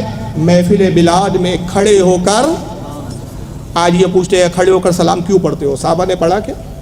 ہم نے کہا بھائی ہمیں بخش دو, ہمت ہو تو شاہ عبدالحق پہ فتویٰ لگا کے دکھاؤ, اور جس دن تم ان پہ فتویٰ لگا دو گے تمہارا کوئی مولوی بچنے والا نہیں کہ سب ان کے شاگردوں کے شاگردوں کے شاگرد ہوتے ہوئے آ رہے ہیں. جب اس تعریف بدعتی ٹھہرا تو تمہارے مولویوں کا کا ٹھکانہ رہا, پھر تمہارے مولوی پہ کس کھانے کے رہے. تو اصل میں تقریروں میں بولنا آسان ہے, لیکن ہم جیسے بریلی احمد رضا کے غلاموں کے سامنے بیٹھ کے بات کرنا بچوں کا کھیل نہیں ہے. تو آج گمراہیت کے لیے بہت ساری باتیں کی جاتی ہے, لیکن افسوس یہ ہے اصل میں کہ ہمیں معلومات ہی نہیں کہ ہمارے بزرگوں نے لکھا کیا ہے, ہمارے پاس حدیثیں کیا ہے اس تعلق سے. آگے کیا کہتے ہیں کہ میلاد کے موقع پر کھڑے ہو کر سلام پڑھتا ہوں اور نہایتی عاجزی و انکساری محبت و خلوص کے ساتھ تیرے حبیب پاک صلی اللہ تعالی علیہ وسلم پر درود و سلام بھیجتا رہا ہوں. اے اللہ وہ کون سا مقام ہے جہاں میلاد مبارک سے زیادہ تیری خیر و برکت کا نزول ہوتا ہے؟ اے اللہ وہ کون سا مقام ہے جہاں میلاد مبارک سے زیادہ تیری خیر و برکت کا نزول ہوتا ہے؟ اس لیے اے ارحم الراحمین مجھے پکا یقین ہے کہ میرا یہ عمل کبھی بیکار نہ جائے گا, بلکہ یقیناً تیری بارگاہ میں مقبول ہوں گا, اور جو کوئی درود و سلام پڑھے اور اس کے ذریعے دعا کرے وہ دعا کبھی مسترد نہیں ہو سکتی. یہ وقت کا امام شاہ عبدالحق محدث دہلوی کہہ رہا ہے. چلیے آئیے ایک اور امام صاحب کو سن لے. یہ کتاب ہے میرے پاس انفاس العارفین, لکھنے والے شاہ ولی اللہ محدث دہلوی. یہ بھی محدث ہے اپنے زمانے کے. 2 کتابیں لکھی انہوں نے. یہ ایک رسائل شاہ ولی اللہ جس میں 3 رسالے, الدر الثمین فی مبشرات النبی الامین, دوسری انفاس العارفین. دونوں کتابوں میں یہ واقعہ لکھا ہے, دونوں کتابوں میں واقعہ ہے. شاہ ولی اللہ کون ہے صاحب؟ تھوڑا سا ان کا تعارف سن لیجیے. صاحب میں چیلنج سے کہتا ہوں کہ جس جماعت کو آج بریلوی بول کے آپ چڑھاتے ہو اور بدعتی قرار دیتے ہو، ہمارا چیلنج ہے کہ آپ سنجیدگی کے ساتھ اگر ہمارے ساتھ بیٹھ جائیں، سنجیدگی کے ساتھ علم کی روشنی میں اور کتابوں کے دلائل کے ساتھ بات کریں، تو ہم یہ ذمہ داری سے کہتے ہیں کہ اعلیٰ حضرت جب پیدا بھی نہیں ہوئے تھے، اعلیٰ حضرت کے دادا بھی پیدا نہیں ہوئے تھے، پردادا بھی پیدا نہیں ہوئے تھے، اس سے پہلے جتنے بزرگ اور امام ہیں ہم ان کی کتابیں کھول کے آپ کو دکھانے کے لیے تیار ہیں، اور جب ان کی کتابوں کو پڑھو اور دیکھو تو یہی ثابت ہوتا ہے کہ ان کا بھی وہی عقیدہ تھا جس عقیدے کو آج آپ بریلوی عقیدہ بولتے ہو۔ مگر شرط یہ ہے کہ آپ دیکھنا چاہیں، بیٹھنا چاہیں، مگر یہ بیٹھنے کے لوگ یہ تیار ہوتے نہیں ہیں، صرف قوم کو کونے کونے میں پکڑ کے گمراہ کرتے ہیں۔ انفاس العارفین کے لکھنے والے شاہ ولی اللہ مودودی سے دہلوی کون ہیں؟ ان کے والد صاحب ہے شاہ عبدالرحیم۔ اورنگزیب عالمگیر نے اپنے زمانے میں جب فتاوی عالمگیری لکھوائی تھی تو ایک علماء کی ٹیم تیار ہوئی، کئی سال میں فتاوی عالمگیری لکھی گئی، کئی علماء تھے، اس میں شاہ عبدالرحیم بھی شامل تھے اس کتاب کی تیاری میں، اور بادشاہ نے بڑا اہتمام کیا تھا۔ اس دور میں 36 لاکھ روپیہ فتاوی عالمگیری پہ خرچہ ہوا تھا۔ شاہ عبدالرحیم اپنے وقت کے بہت بڑے ولی کامل تھے۔ انفاس العارفین میں شاہ ولی اللہ نے اپنے والد صاحب کے واقعات کو نقل کیا ہے۔ ایک واقعہ تو وہ خود لکھتے جس سے یہ پتہ چلتا ہے کہ ان کا عقیدہ وہی تھا بے عینی جو آج ہم اہل سنت کا عقیدہ ہے۔ وہ کیا عقیدہ؟ وہ لکھتے ہیں کہ میرے والد کی عمر بڑی ہو گئی لیکن کوئی اولاد نرینہ نہیں ہو رہی تھی۔ اولاد نرینہ مطلب سمجھے آپ؟ لڑکا نہیں تھا۔ فکر مند تھے کہ بھائی میری نسل کیسے چلے گی آگے، میرے علم کی وراثت کون آگے بڑھائیں گا۔ خواجہ بختیار کاکی کی مزار پر حاضر ہوئے اور آنکھیں بند کیا، مراقبہ کیا، سرکار خواجہ غریب نواز کی روح پاک ظاہر ہوئی۔ کہ عبدالرحیم کیسے آنا ہوا؟ سرکار اولاد کی خواہش میں آیا ہوں، سرکار اولاد عطا فرما دیجیے۔ کیسے مانگ رہے ہیں اولاد؟ خواجہ بختیار کاکی سے۔ آج یہ کہتے ہیں ولیوں سے مانگنا شرک ہے۔ خواجہ بختیار کاکی رحمۃ اللہ علیہ فرماتے ہیں جاؤ عبدالرحیم، فلاں جو تمہاری ایک مریدنی ہے اس سے نکاح کر لو، اس کے نکاح کے بعد ایک بیٹا پیدا ہوگا، وہ اپنے وقت کا ولی کامل ہوگا۔ بشارت دے دی، اور جب وہ پیدا ہو جائے اس کا نام ہمارے نام پر بختیار رکھنا۔ شاہ عبدالرحیم آئے، اپنے مرید کو بلایا اور کہا تمہاری جو صاحبزادی ہے ان سے نکاح کی بشارت ہوئی ہے، اور بشارت دی گئی ہے کہ ان سے نکاح ہوگا تو ایک لڑکا پیدا ہوگا جو اپنے وقت کا ولی کامل ہوگا، تو میں پیغام دیتا ہوں۔ وہ راضی ہو گئے، نکاح ہوا، شاہ ولی اللہ صاحب پیدا ہوئے۔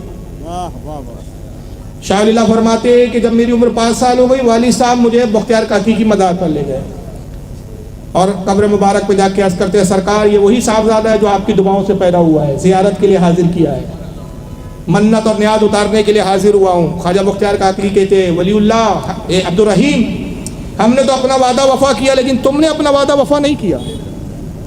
کہا سرکار ہم نے کون سا وعدہ وفا نہیں کیا؟ کہا کیا وعدہ نہیں کیا تھا؟ میں نے کہا نہیں تھا کہ اس بچے کا نام بختیار رکھنا، تم نے شاہ ولی اللہ رکھ دیا؟ اور کہا حضور میں بھول گیا تھا، خیال نہیں تھا، آج ہی اس بچے کا نام بدل دیتا ہوں۔ سرکار خواجہ بختیار کاکی رحمۃ اللہ علیہ فرماتے نہیں، اب ہم اسی پہ راضی ہے، جاؤ یہ ولی اللہ کے نام سے ہی شہرت پائے، بختیار رکھنے کی ضرورت نہیں۔ یہ شاہ ولی اللہ مودودی سے دہلوی ہے، مگر افسوس کی بات یہ کہ انہی کا سگا پوتا اسماعیل دہلوی ہے۔ وہابیت کی بنیاد ہندوستان میں رکھنے والا مولوی اسماعیل دہلوی، یعنی دادا بھی سنی تھے، پردادا بھی سنی تھے، پورا خاندان سنی تھا۔ اب ان دو کتابوں میں شاہ ولی اللہ صاحب کیا لکھتے ہیں کہ میرے والد شاہ عبدالرحیم کی عادت کریمہ تھی، ہر سال میلاد النبی بڑی دھوم دھام سے مناتے تھے، لنگر ہوتا تھا، نیاز ہوتی تھی، کھانا پکایا جاتا، ہزاروں کی تعداد میں لوگ آ کے کھانا کھاتے تھے۔ ایک سال ایسا ہوا کہ قرضہ بہت ہو گیا، غربت کا عالم، پاس میں پیسے نہیں، قرضے سے لدے ہوئے ہیں، بہت افسوس میں ہے کہ اس سال وہ نیاز کا اہتمام نہیں کر پاؤں گا، وہ شان و شوکت کے ساتھ وہ میلاد النبی کی محفل منعقد نہیں کر پاؤں گا۔ کہتے ہیں بہت افسوس ہوا، جستجو کی اور کچھ بھونے ہوئے چنے کہیں سے میسر آ گئے، کچھ بھونے ہوئے چنے کہیں سے لا لیا۔ فرماتے اسی پر فاتحہ دی والد صاحب نے میلاد النبی کے شب روز، اور اسی عالم میں فاتحہ کے بعد افسوس کے ساتھ روتے ہوئے سو گئے تو خواب میں کیا دیکھتے ہیں؟ اللہ کے نبی صلی اللہ علیہ وسلم تشریف فرمائے، صحابہ کی جماعت ہے، نظر و نیاز پیش کی جا رہی ہے۔ اس دن جو جو لوگوں نے حضور کی بارگاہ میں نظر کیا تھا سب پیش کیا جا رہا ہے، مگر دیکھتے ہیں کہ حضور کے سامنے بھونے چنے رکھے ہوئے ہیں، اور سرکار اس چنے کو دیکھ کر مسکراتے ہیں اور صحابہ میں تقسیم کرتے ہیں، اور شاہ عبدالرحیم سے گویا فرماتے ہیں عبدالرحیم تمہاری اس نظر کو بھی ہم نے قبول کر لیا۔ یہ لکھنے والا کون ہے بھائی؟ یہ شاہ ولی اللہ ہے جس کو دیوبندی بھی مانتے ہیں۔ اہل حدیث بھی مانتے ہیں، لیکن یہ ماننے کا دعویٰ کرتے، حقیقت میں مانتے ہی نہیں ہیں۔ مان رہے ہوتے تو اس طرح کی جہالت نہیں کرتے۔ آئیے ایک تیسری کتاب دیکھتے چلیں۔ اس کتاب کا نام ہے فیصلہ ہفت مسئلہ۔ کتاب کا نام ہے فیصلہ ہفت مسئلہ، یعنی ہفت کہتے ہیں سات مسئلوں کا فیصلہ، یہ اس کتاب کا لفظی ترجمہ ہو۔ لکھنے والے حاجی امداد اللہ مہاجر مکی، اپنے وقت کے بزرگ ہیں حاجی امداد اللہ مہاجر مکی، اور ان کے مریدوں میں کون کون ہیں نام سنتے چلیں آپ۔ ان کے مریدوں میں ہیں مولوی رشید احمد گنگوئی، مولوی قاسم نانوتوی جنہوں نے دیوبند کا مدرسہ بنایا ایسا دعویٰ کیا جاتا ہے، مولوی اشرف علی تھانوی جن کو دیوبندی جماعت کے لوگ اپنا مجدد اور حکیم الامت بتاتے ہیں۔ ان حضرات نے ان سے بیعت کی، ان سے مرید ہوئے، یعنی پیر صاحب کیا کہہ رہے ہیں اور مرید صاحب بھی درد بتا رہے ہیں۔ فیصلہ ہفت مسئلے کے اندر شاہ حضرت حاجی امداد اللہ مہاجر مکی صفحہ نمبر 111 ہے۔ صفحہ نمبر 111 پر اپنا عمل خود بیان کرتے ہیں، اور اپنا عمل بیان کرتے ہوئے کہتے ہیں کہ اور مشرف فقیر کا یہ ہے، مشرف یعنی طریقہ، عمل یعنی میرا عمل یہ ہے کہ محفل مولود میں شریک ہوتا ہوں، مولود یعنی میلاد، محفل میلاد میں شرکت کرتا ہوں، اور رسول اللہ کی محفل میلاد میں حاضر ہوتا ہوں، بلکہ ذریعہ برکات و نجات سمجھ کر ہر سال منعقد کرتا ہوں۔ پیر صاحب کہہ رہے ہیں کہ میلاد النبی کی محفل منعقد کرنا کیا ہے؟ ذریعہ برکات بھی ہے، برکتوں کا بھی سبب ہے اور نجات کا بھی سبب ہے، اور یہ سمجھ کر میں کیا کرتا ہوں، ہر سال محفل میلاد خود منعقد کرتا ہوں، محفل میلاد کی محفل میں خود رکھتا ہوں، اور قیام میں لطف و لذت پاتا ہوں۔ قیام کہتے ہیں کھڑے ہو کر سلام پڑھنے کو، محفل میلاد کے اختتام پر کھڑے ہو کر سلام بھی پڑھتا ہوں، اور صرف پڑھتا ہی نہیں ہوں بلکہ اس میں لذت اور لطف بھی پاتا ہوں۔ یہ فقیر کا عمل ہے، فقیر کا مشرب ہے، اور دیوبندیوں کا کہنا ہے کہ یہ بدعت ہے۔ تو اب سوال پیدا ہوتا ہے کہ ہم انہیں مانیں کہ اپنے بزرگوں کو مانیں؟ اور آئیے ان سب سے پہلے چلے، اور یہ ان بزرگوں سے بھی پہلے چلے۔ یہ کتاب استنبول ترکی سے چھپی ہوئی ہے، کتاب کا نام ہے النعمۃ الکبریٰ علی العالم، یہ سب عربی کتاب ہے۔ اس کتاب کے لکھنے والے حضرت امام شہاب الدین احمد بن حجر الحیتمی المکی الشافعی رحمۃ اللہ علیہ، جن کا وصال 899 ہجری میں ہوا۔ ابھی کون سی ہجری چل رہی ہے بھائی؟ بولو 1444۔ کتنے سال پرانے ہو گئے؟ کیا اس وقت اعلیٰ حضرت پیدا ہوئے تھے؟ اعلیٰ حضرت کے دادا پیدا ہوئے تھے، ابا پیدا ہوئے تھے؟ کہ آپ بریلیوں کا عقیدہ بول کے میلاد کا مذاق اڑاتے ہو؟ یہ وہ وقت کا امام ہے، 900 ہجری کا امام، جس کو یہ بھی مانتے ہیں ہم بھی مانتے ہیں۔ ان کی ثقافت پر ہمارا بھی اعتبار، ان کا بھی اعتبار۔ بڑی بڑی کتابیں لکھی ہے، سوائی کے محرکہ جیسی مشہور کتابیں ان کی، فتاوی حدیثیہ جیسی ان کی کتاب، اور ان کتابوں میں ایک مشہور کتاب النعمۃ الکبریٰ علی العالم جو میرے ہاتھ میں ہے، ترکی استنبول سے چھپی ہے، ہمارے ہندوستان میں کسی بریلوی نے نہیں چھاپا۔ صفحہ نمبر اس کا 11 ہے، صفحہ نمبر 5 ہے، معاف کیجیے۔ ایک ہیڈنگ لگاتے ہیں امام ابن حجر عسقلانی، فصل فی بیان فضل مولد النبی صلی اللہ علیہ وسلم، سرکار کی میلاد کی فضیلت کا بیان۔ سرکار کی میلاد کی فضیلت کیا ہے؟ کیا کہتے ہیں امام ابن حجر عسقلانی؟ قال ابو بکر صدیق رضی اللہ عنہ من انفق درہما علی قراءۃ مولد النبی صلی اللہ علیہ وسلم کان رفیقی فی الجنہ۔ کہتے سیدنا ابو بکر صدیق فرماتے جس نے نبی کی میلاد میں دل کی خوشی کے ساتھ 1 درہم خرچ کیا، جنت میں وہ میرا ساتھی ہوگا، وہ جنت میں میرا رفیق ہوگا۔ پتہ چلا میلاد کا تصور آج سے نہیں ہے، صحابہ کے زمانے سے۔ پھر آگے کہتے ہیں وقال عمر رضی اللہ عنہ من عظم مولد النبی صلی اللہ علیہ وسلم فقد احیا الاسلام۔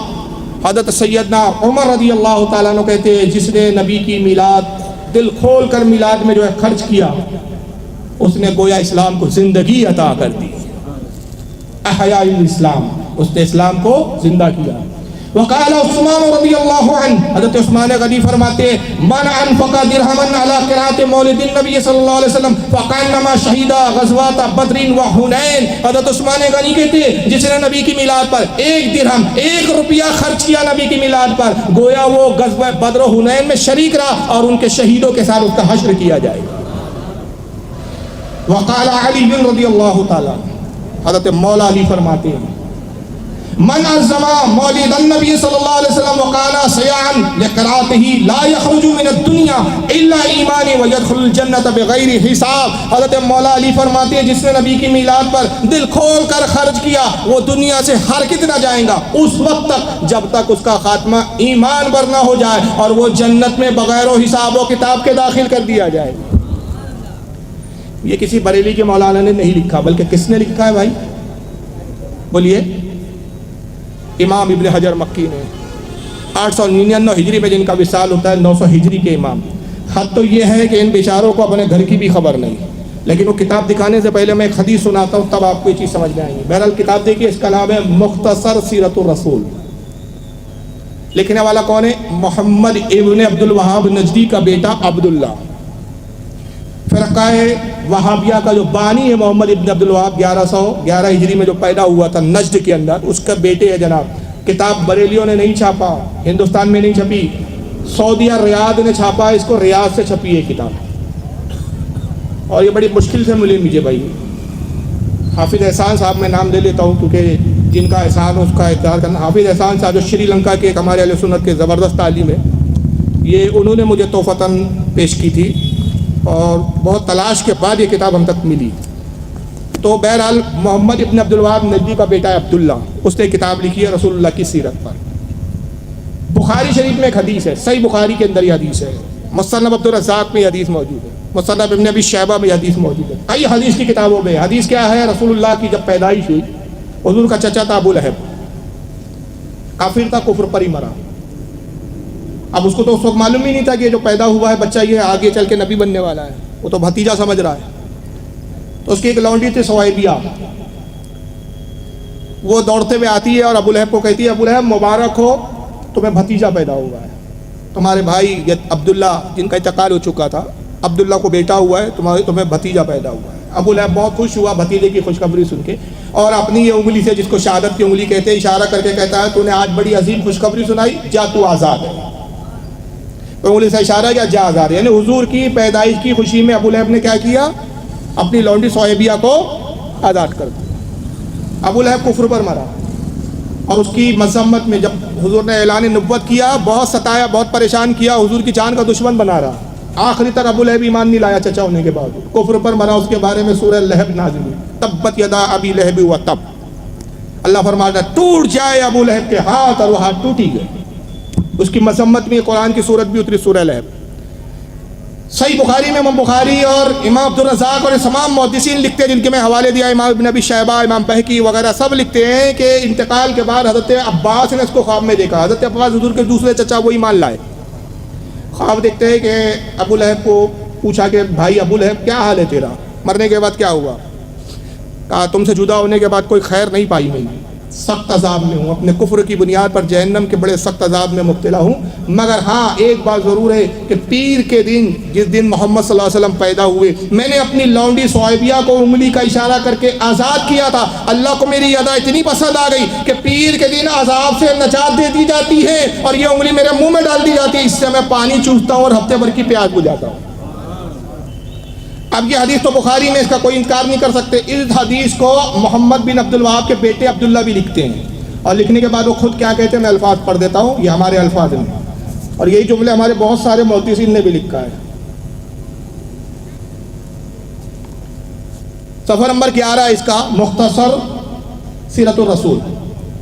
جناب عبداللہ صاحب کہتے ہیں قال ابن الجوزی فاذا كان هذا ابو لہب الكافر الذي نزل القرآن بسمه جزي بفرات ليلة مولد النبی صلی اللہ علیہ وسلم. کہتے ہیں کہ امام عبد الرحمن ابن جوزی روایت کرتے ہیں. امام عبد الرحمن ابن جوزی بہت بڑے امام گزرے, غوث اعظم کے زمانے کے, 600 ہجری کے امام. وہ بیان کرتے ہیں, ان کا حوالہ دیتے ہوئے کہتا ہے کہ امام عبد الرحمن ابن جوزی کہتے ہیں کہ ابو لہب جو سخت ترین کافر تھا جس کی مذمت میں قرآن کی آیتیں نازل ہوئی, مگر رسول اللہ کی میلاد کی خوشی منانے پر وہ نجات دے دیا جاتا ہے. پیر کے دن اس کو چھٹکارا مل جاتا ہے, انگلی سے پانی چوستا ہے. پھر کہتے ہیں فما حال المسلم الموحدی من امتہ یسر بمولدہ, تو اس مسلمان موحد کا, اہل توحید مسلمان کا کیا کہنا جو اس میلاد کی شب و خوشی کا اظہار کرتا ہے. جب کافر بدترین ابو لہب جیسے کافر کو نجات مل جاتی ہے تو پھر مسلمان کو کیوں نہ نجات ملے، پھر مسلمانوں کو کیوں نہ بشارتیں ملے، پھر مسلمان اس کا کیا حال ہے، کیا کہنا اس کا کہ صاحب مومن ہو اور نبی کی میلاد منائے۔ یہ تو آپ کے گھر میں بھی لکھا ہے صاحب، مگر اس کے باوجود بھی حالت یہ ہے کہ نہ ان کے گھروں پہ روشنیاں نظر آتی ہے، نہ چراغا کرتے ہوئے نظر آتے ہیں، نہ کسی طرح کا خوشی کا اظہار کرتے ہوئے نظر آتے ہیں، بلکہ معاذ اللہ نبی کی پیدائش سے اتنی چیڑ ہے کہ لکھنے والوں نے تو یہاں تک لکھ دیا، البراہر القاطیہ کتاب لکھ دی گئی، لکھنے والے مولوی خلیل احمد امبیٹوی تھے، دیوبند سے تعلق تھا، انہوں نے کہا میلاد النبی منانا اتنا بدترین عمل ہے، یہ کنہیا کے جنم دن منانے سے بھی زیادہ بدتر ہے۔ یہ وہ اختلافات کی بنیاد ہے جن جماعتوں سے ہمارے اختلافات ہیں۔ مجھے بتائیے میلاد کے دن کیا ہوا تھا بھائی؟ آقا پیدا ہوئے تھے، آپ کے گھر میں بچہ پیدا ہوتا ہے، آپ خوشی مناتے ہیں کہ نہیں مناتے؟ مگر ان کا تعصب دیکھیے، مولوی رشید احمد گنگوئی ہے، دیوبند کے عالم ہے، دیوبندی ان کو غوث اعظم کہتے ہیں اپنے وقت کا، فتاوی رشیدیہ ان کی کتاب ہے، یہ ساری کتابیں موجود ہیں میرے پاس۔ فتاوی رشیدیہ میں ایک سوال کیا جاتا ہے ان سے کہ بچہ گھر میں جو پیدا ہوا اس کی ہر سال سالگرہ منانا کیسا ہے؟ کہتے ہیں جائز ہے، اور اس میں دعوت کرنا اور کھانا کھلانا یہ بھی جائز ہے کہ اس بہانے بچے کی پیدائش کا دن یاد رہتا ہے۔ یعنی بچے کی پیدائش کو یاد رکھنے کے لیے میرے گھر میں بچہ پیدا ہوا، آپ کے گھر میں بچہ پیدا ہوا، تو ہر سال سالگرہ منانا جائز ہے۔ کیوں؟ جب سالگرہ مناؤں گے تو آپ کو یاد رہیں گا ہم بچہ اتنے سال کا ہو گیا، اتنے سال کا ہو گیا، اتنے سال کا ہو گیا، آج پیدا ہوئے تھے، ہمارے گڈو بھائی پیدا ہوئے تھے، للو پیدا ہوا تھا، چنٹو پیدا ہوا تھا، یاد رہیں گا آپ کو۔ اور اسی کتاب میں آگے پوچھا جاتا ہے رسول اللہ کی میلاد منانا کیسا ہے؟ تو کہتے ہیں بدعت ہے، اس لیے کہ یہ خیر القرون میں اس کا رواج نہیں تھا۔ خیر القرون یعنی صحابہ، رسول اللہ کا دور، صحابہ تابعی و تابع تابعی کے دور میں تھا نہیں، اس لیے بدعت ہے۔ یعنی یہ اپنے بچوں کی تو میلاد منانے کو جائز کہتے ہیں، لیکن نعوذ باللہ من ذالک نبی کی میلاد کو ناجائز کہتے ہیں۔ تو بہرحال ایسے لوگوں سے ہمیں بچنا ہے، پرہیز کرنا ہے۔ اور جب یہ ہم سے دلیل مانگے تو دلیل دینا تو علماء کا کام ہے۔ کوئی اگر آپ سے پوچھے کہ میلاد کی دلیل کہاں ہے تو اس سے کہیے کہ بھائی چیخنے کی ضرورت نہیں ہے، چلانے کی ضرورت نہیں ہے، اللہ کا شکر ہے ہماری جماعت میں علماء ہے، آپ چلیے، ہم اپنے علماء سے ملاتے ہیں، ہمارے علماء آپ کو سمجھائیں گے۔ اور وہ کہیں نہیں میں آپ کے مولوی سے تو نہیں ملتا، آپ ہی بتائیے، تو کہنا بھیا ہم تو بے دلیل مانتے ہیں۔ ہم کیا مانتے ہیں؟ بے دلیل، اس لیے کہ ہم عاشقان مصطفیٰ ہیں اور اس کے اظہار کے لیے دلیل کی ضرورت نہیں، جذبے کی ضرورت ہے۔ ہمارے پاس جذبہ مصطفیٰ ہے، جذبہ عشق ہے، ہم اس کا اظہار کرتے ہیں۔ تو بہرحال ہمیں دلیل دینے کی ضرورت نہیں۔ اور یہ بھی طریقہ کیا ہے ہمارے بزرگوں کا، امام فخر الدین رازی بہت بڑے امام گزرے ہیں، بس اسی پہ اختتام کر رہا ہوں۔ امام فخر الدین رازی رحمۃ اللہ علیہ بہت بڑے امام گزرے، تفسیر القبیر کئی جلدوں میں قرآن کی تفسیر لکھی، سینکڑوں عیسائیوں سے مناظرے کیے، بڑے بڑے پادریوں سے مناظرے کر کے ان کو شکست دی اور اسلام میں داخل کروایا، ہزاروں لاکھوں لوگ ان کے ہاتھوں پر اسلام قبول کیے۔ مگر جب ان کے انتقال کا وقت آیا، شیطان آیا اور ان سے مناظرہ کرنے لگا۔ فخر الدین بہت لوگوں سے مناظرے کیے، بہت لوگوں کو خدا کے بارے میں بتایا، خود تو نے خدا کو کتنا جانا اور پہچانا؟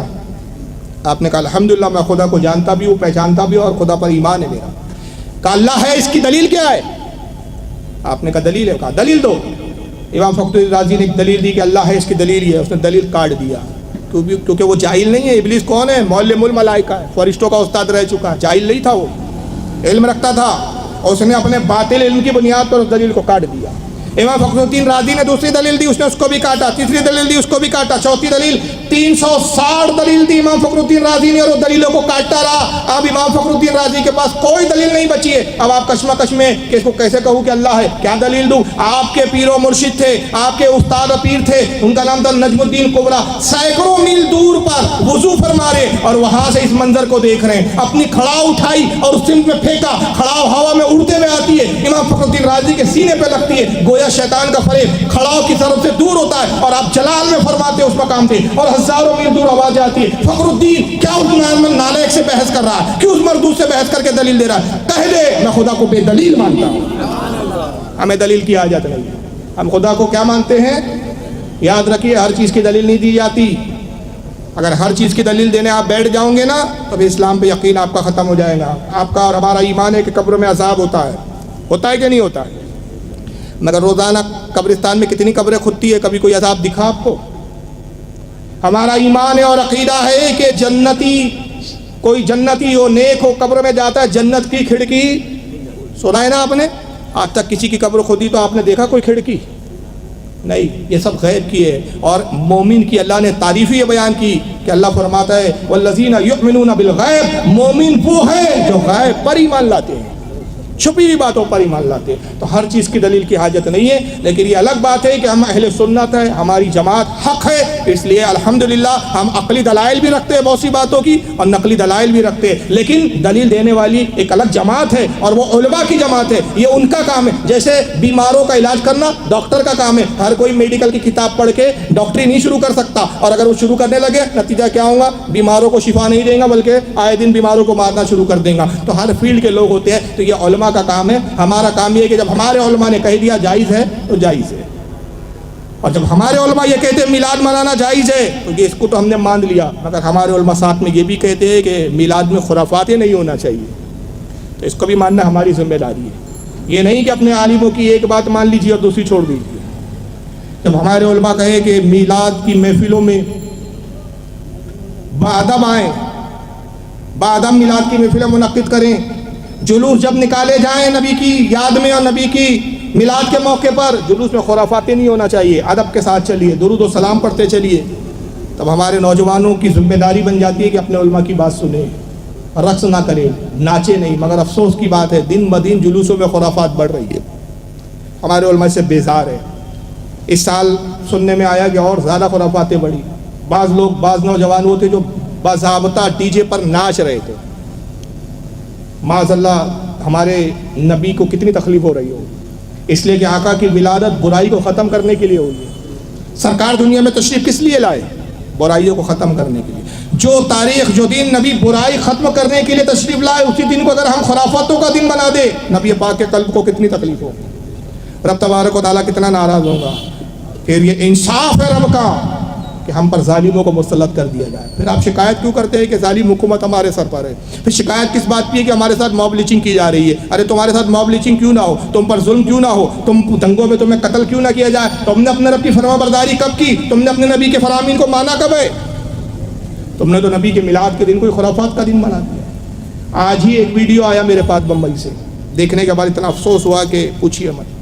عورتوں کا جلوس نکلا باقاعدہ، ابھی بھی میرے موبائل میں عورتوں کا جلوس، اور نعوذ باللہ بے پردہ عورتیں پوری ہجوم کے ساتھ جھنڈیاں ہاتھوں میں لے کے وہ جلوس میں رات میں باقاعدہ وہ لائٹنگوں کے اندر نعرے لگاتے ہوئے جا رہی ہے.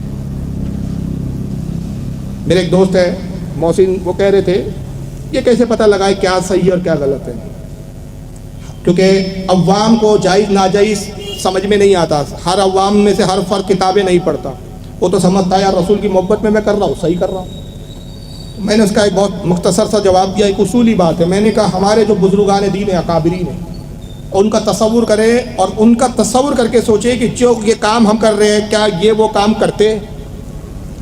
اگر وہ یہ کام کرتے تو پھر جائز ہے، اور اگر یہ کام وہ نہیں کرتے، ان کے لیے شان نہیں، تو یہ ہمارے لیے بھی درست نہیں ہو سکتا. مثال کے طور پر اگر آج اعلیٰ حضرت ظاہری حیات میں ہوتے تو ذرا تصور کر کے بتاؤ کہ ایسا ہوتا کہ اعلیٰ حضرت اپنے گھر کی ساری خواتین کو لیتے، گاڑی میں بٹھاتے اور نکل پڑتے جلوس میں اور لائٹنگ دکھانے؟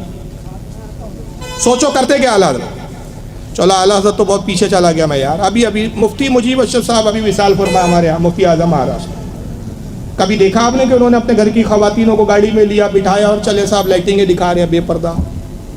رات میں صاحب بھجیے چلے جا رہے ہیں، شربت کے اہتمام ہو رہے ہیں، کھچڑی کے اہتمام ہو رہے ہیں، بریانی کے اہتمام ہو رہے ہیں، اور سب عورتوں کے لیے اہتمام ہو رہا ہے. رات بھر چل رہی ہیں عورتیں بے پردہ، فجر گول راتوں میں عورتیں گھوم رہی ہیں. کتنے افسوس کی بات ہے، مرد گھما رہے ہیں صاحب اس کو، اور کیا ہے میلاد النبی منا رہے ہیں. مجھے بتاؤ کیا ہماری ماں بہنیں حضرت سیدہ فاطمہ سے زیادہ افضل اور بہتر ہے؟ بولو یار ہاں یا نہ. مولا علی کیا فرماتے سیدہ فاطمہ کے بارے میں؟ کہتے خدا کی قسم میں نے سیدہ فاطمہ سے زیادہ نیک سیرت عورت نہیں دیکھا. حضرت فاطمہ کا جب وصال کا وقت آیا، امام عبدالرحمن شامی نے شواہد النبوت میں اس روایت کو نقل کیا ہے، تو سیدہ فاطمہ وصیت کرتی ہے مولا علی کو، کہتی ہے علی میری وصیت یہ ہے کہ میرا جنازہ رات میں اٹھایا جائے، دن میں نہیں، اور کسی صحابی کو میرے انتقال کی خبر نہ دی جائے، اس لیے کہ میں آج تک کسی صحابی کے سامنے نہیں آئی ہوں. نبی کی شہزادی ہے، نبی کی بیٹی ہے، کس کی بجال ہے اگر سامنے آ جائے تو کچھ غلط انداز میں دیکھ بھی لے. مگر فرماتی ہے کہ کسی صحابی کے سامنے میں نہیں آئی، لہذا رات میں میرا جنازہ اٹھایا جائے۔ حضرت علی کا عرض کرتے ہیں، کہتے ہیں، فرماتے ہیں کہ بنت رسول، اے رسول کی شہزادی، صحابہ کو جب پتہ چلے گا کہ میں نے انہیں اطلاع نہیں کی اور آپ کو پوشیدگی کے ساتھ دفن کر دیا، تدبیر و تکفین کر دی، وہ شکایت کریں گے اور شکایت کے ساتھ ناراض ہو جائیں گے، تو اجازت تو دیجیے کہ ان صحابہ کو میں جمع کر لوں جو ضعیف العمر ہے۔ فرماتی ہے نہیں، میں کسی کے سامنے نہیں آئی ہوں، میں نہیں چاہتی کہ موت کے بعد وہ میرے جسم کو دیکھے، میرے چہرے کو دیکھے۔ حضرت علی فرماتے ہیں کہ میں آپ کا دیدار نہیں کرواؤں گا، آپ کا چہرہ نہیں دکھاؤں گا۔ کہتی ہے اگرچہ آپ چہرہ نہیں دکھائیں گے لیکن کفن میں لپٹے ہوا میرے جسم کو دیکھ کر میرے قد و قامت کا تو اندازہ لگا لیں گے کہ میرا قد کتنا تھا، میری جسامت کیسی تھی، دیکھنے میں کیسی تھی، دبلی تھی کہ موٹی تھی، کتنے ہائٹ تھی، یہ تو دیکھ لیں گے۔ میں اس کو بھی پوشیدہ رکھنا چاہتی ہوں۔ نتیجہ کیا ہوا؟ مولا علی نے رات میں تنہائی میں دفن کیا۔ صرف جنازے میں کون لوگ تھے؟ سلمان فارسی تھے جن کی عمر 250 سال کے قریب بتاتی ہے، آپ کے خدمت گزار تھے، آپ کے بیٹے حسن حسین تھے اور آپ کا غلام کمبر تھا۔ بس ہو گیا جنازہ ختم۔ اور اس کے بعد مولا علی فرماتے خدا کی قسم فاطمہ رسول اللہ کی بیٹی جیسی میں نے بیٹی نہیں دیکھی کہ جس کے سر کے بال کو بھی کبھی آسمان نے نہیں دیکھا۔ یہ نبی کی شہزادی ہے۔ اور پردے کا کیا اہتمام؟ حشر میں تو نفسا نفسی ہوں گی صاحب، کسی کو کسی کی فکر نہیں، سب اپنے اعمال میں پریشان ہیں، شفیع ڈھونڈ رہے ہوں گے کوئی ہے جو میری شفاعت کر دے۔ مگر اس عالم میں جب پل صراط پہ سے گزر ہوگا، آواز آئیں گی، ندا کی جائیں گی، اے اہل محشر اپنی نگاہوں کو نیچی کر لو کہ نبی کی شہزادی گزر رہی ہے۔ اور آقا فرماتے 70,000 حوروں کے جھرمٹ میں میری شہزادی ہوں گی اور پل صراط سے ایسی گزریں گی جیسے بجلی گزر جاتی ہے، کوئی دیکھ بھی نہیں پائے گا۔ حشر میں بھی پردے کا اہتمام۔ ابھی 1 مہینہ نہیں ہوا ہے، ابھی کربلا منائی ہم نے، کس بات پہ؟ یزید پہ لعن طعن کیا آپ نے اور ہم نے، کس بات پہ یزید کو کوسا، کسی بات پر یزید پر لعنتیں بھیجی کہ اس مردود نے اہل بیت کی خواتین کو کوفہ میں بے پردہ گھمایا تھا، اسی لیے اس کو یزید مردود کہہ رہے ہو نا آپ۔ کیا کیا تھا؟ شہادت حسین کے بعد اہل بیت اطہار کی مقدس خواتین کو بے پردہ اونٹوں پر بٹھا کر کوفہ اور دمشق میں گھمایا گیا تھا۔ ان واقعات کو بتا کے ہم روتے بھی ہیں، بلکتے بھی اور یزید پر لعنت بھی کرتے ہیں، مگر کس منہ سے آپ یزید کو بولتے ہو؟ وہی کام تو آپ کر رہے ہو جو یزید نے کیا تھا۔ وہ تو راضی نہ تھی، زبردستی گھمایا گیا تھا، زبردستی بے پردہ کیا گیا تھا۔ آپ تو اپنی خوشی کے ساتھ اپنی بیویوں کو، اپنی بہنوں کو، اپنی بیٹیوں کو بے پردہ رات کے یہ اجالوں میں، رات کے یہ روشنیوں میں بے پردہ گھما رہے ہیں۔ اور کیا ہو رہا ہے؟ سب جشن میلاد النبی منایا جا رہا ہے۔ کیا جواب دوں گے آپ رسول کو؟ حضرت ام سلمہ رضی اللہ تعالیٰ عنہ سرکار کی زوجہ مطہرہ بیوی ہے، فرماتی ہم حضور کے ساتھ بیٹھی ہوئی تھی، حضور کی بیویاں سب حضور کو گھیرے ہوئے، ایک وقت میں 9 بیویاں تھی حضور کی آیات، 9 بیویاں گھیرے ہوئے حجرے میں گفتگو کر رہی ہے رسول اللہ سے۔ ایک صحابی آتے، مادر ذات پیدائشی نابینا، نام تھا حضرت عبداللہ ابن ام مکتوم، آواز دیتے یا رسول اللہ کیا اجازت ہے میں حاضر ہو جاؤں؟ آپ نے فرمایا عبداللہ رکو۔ پھر ام سلمہ سے فرماتی ہے کہ ہم سے کہا کہ جاؤ دوسرے کمرے میں جاؤ، پردہ کرو، عبداللہ آ رہے ہیں۔ عرض کرتی ہے یا رسول اللہ عبداللہ ابن ام مکتوم تو نابین ہے، وہ ہمیں تھوڑی دیکھتے ہیں۔ آپ نے فرمایا وہ تمہیں نہیں دیکھ سکتے مگر تم تو انہیں دیکھ سکتی ہو۔ پردہ صرف یہ نہیں ہے کہ مرد غیر عورت کو نہ دیکھے، غیر عورت غیر مرد کو دیکھے، اس کا بھی پردہ ہے۔ اور آپ کیا کر رہے ہیں؟ اپنی بیویوں کو لپسٹک لگوا کے، پاؤڈر لگوا کے، سجا دھجا کے، گاڑی پہ بٹھا کے چلے لے کے۔ کون آپ کی بیوی کو بہن سمجھ کے دیکھ رہا ہے بھائی صاحب؟ ہر کوئی یہ دیکھ رہا ہے۔ فاروق رضوی بھی اپنی بیوی کو کل لے کے نکلے نا تو کوئی نہیں دیکھے گا فاروق صاحب کی بیوی ہے، ہماری بھابھی جان ہے، ہماری امی جان ہے، ہماری خالہ جان ہے۔ فاروق صاحب کی بیوی ہے، دیکھنے میں تو بہت اچھی ہے، ناک کیسی ہے، ہونٹ کیسے ہے، گال کیسے ہے، پورا جائزہ لینا شروع کر دیں گے اور تبصرے ہوں گے، تذکرے ہوں گے۔ فاروق صاحب کی بیوی ماشاءاللہ اچھی ہے، دیکھنے گوری ہے، ایسا رنگ ہے، ویسا ہے، ناک ایسی ہے۔ آپ اپنی بیویوں کو کیا کر رہے ہو بھائی؟ بے پردہ کر رہے ہو۔ گھر میں پھر تماشا ہو رہا ہے، اور کس دن ہو رہا ہے؟ میلاد النبی کی رات ہو رہا ہے، میلاد النبی کی شب میں ہو رہا ہے، نبی کے نام پر ہو رہا ہے۔ یاد رکھو ایک ہوتا ہے جو گناہ سمجھ کر کیا جائے، یہ گناہ ہے، اور نعوذ باللہ گناہ کو اگر ثواب سمجھ کے کیا جائے یہ دگنا گناہ ہے۔ اس میں ثواب کا بھی نہیں جو ہے ایک جذبہ ہے بھائی بہت بڑا ثواب ہے، ایسا معلوم ہوتا ہے۔ وہ 12 ربیع الاول کی شب کی بات بتا رہا ہوں، میرے خیال سے آپ کتنے بجے نکلے تھے یار؟ وہ کامٹی گئے تھے ایک ہاسپٹل کا اجرا کرنے، ہاں مغرب بعد۔ کامٹی بھالدار پورے سے جانے میں کتنا دیر لگتا ہے؟ بامشکل 20 منٹ۔ آپ کو حیرانی ہوں گی 1.5 گھنٹہ لگ گیا ہم کو۔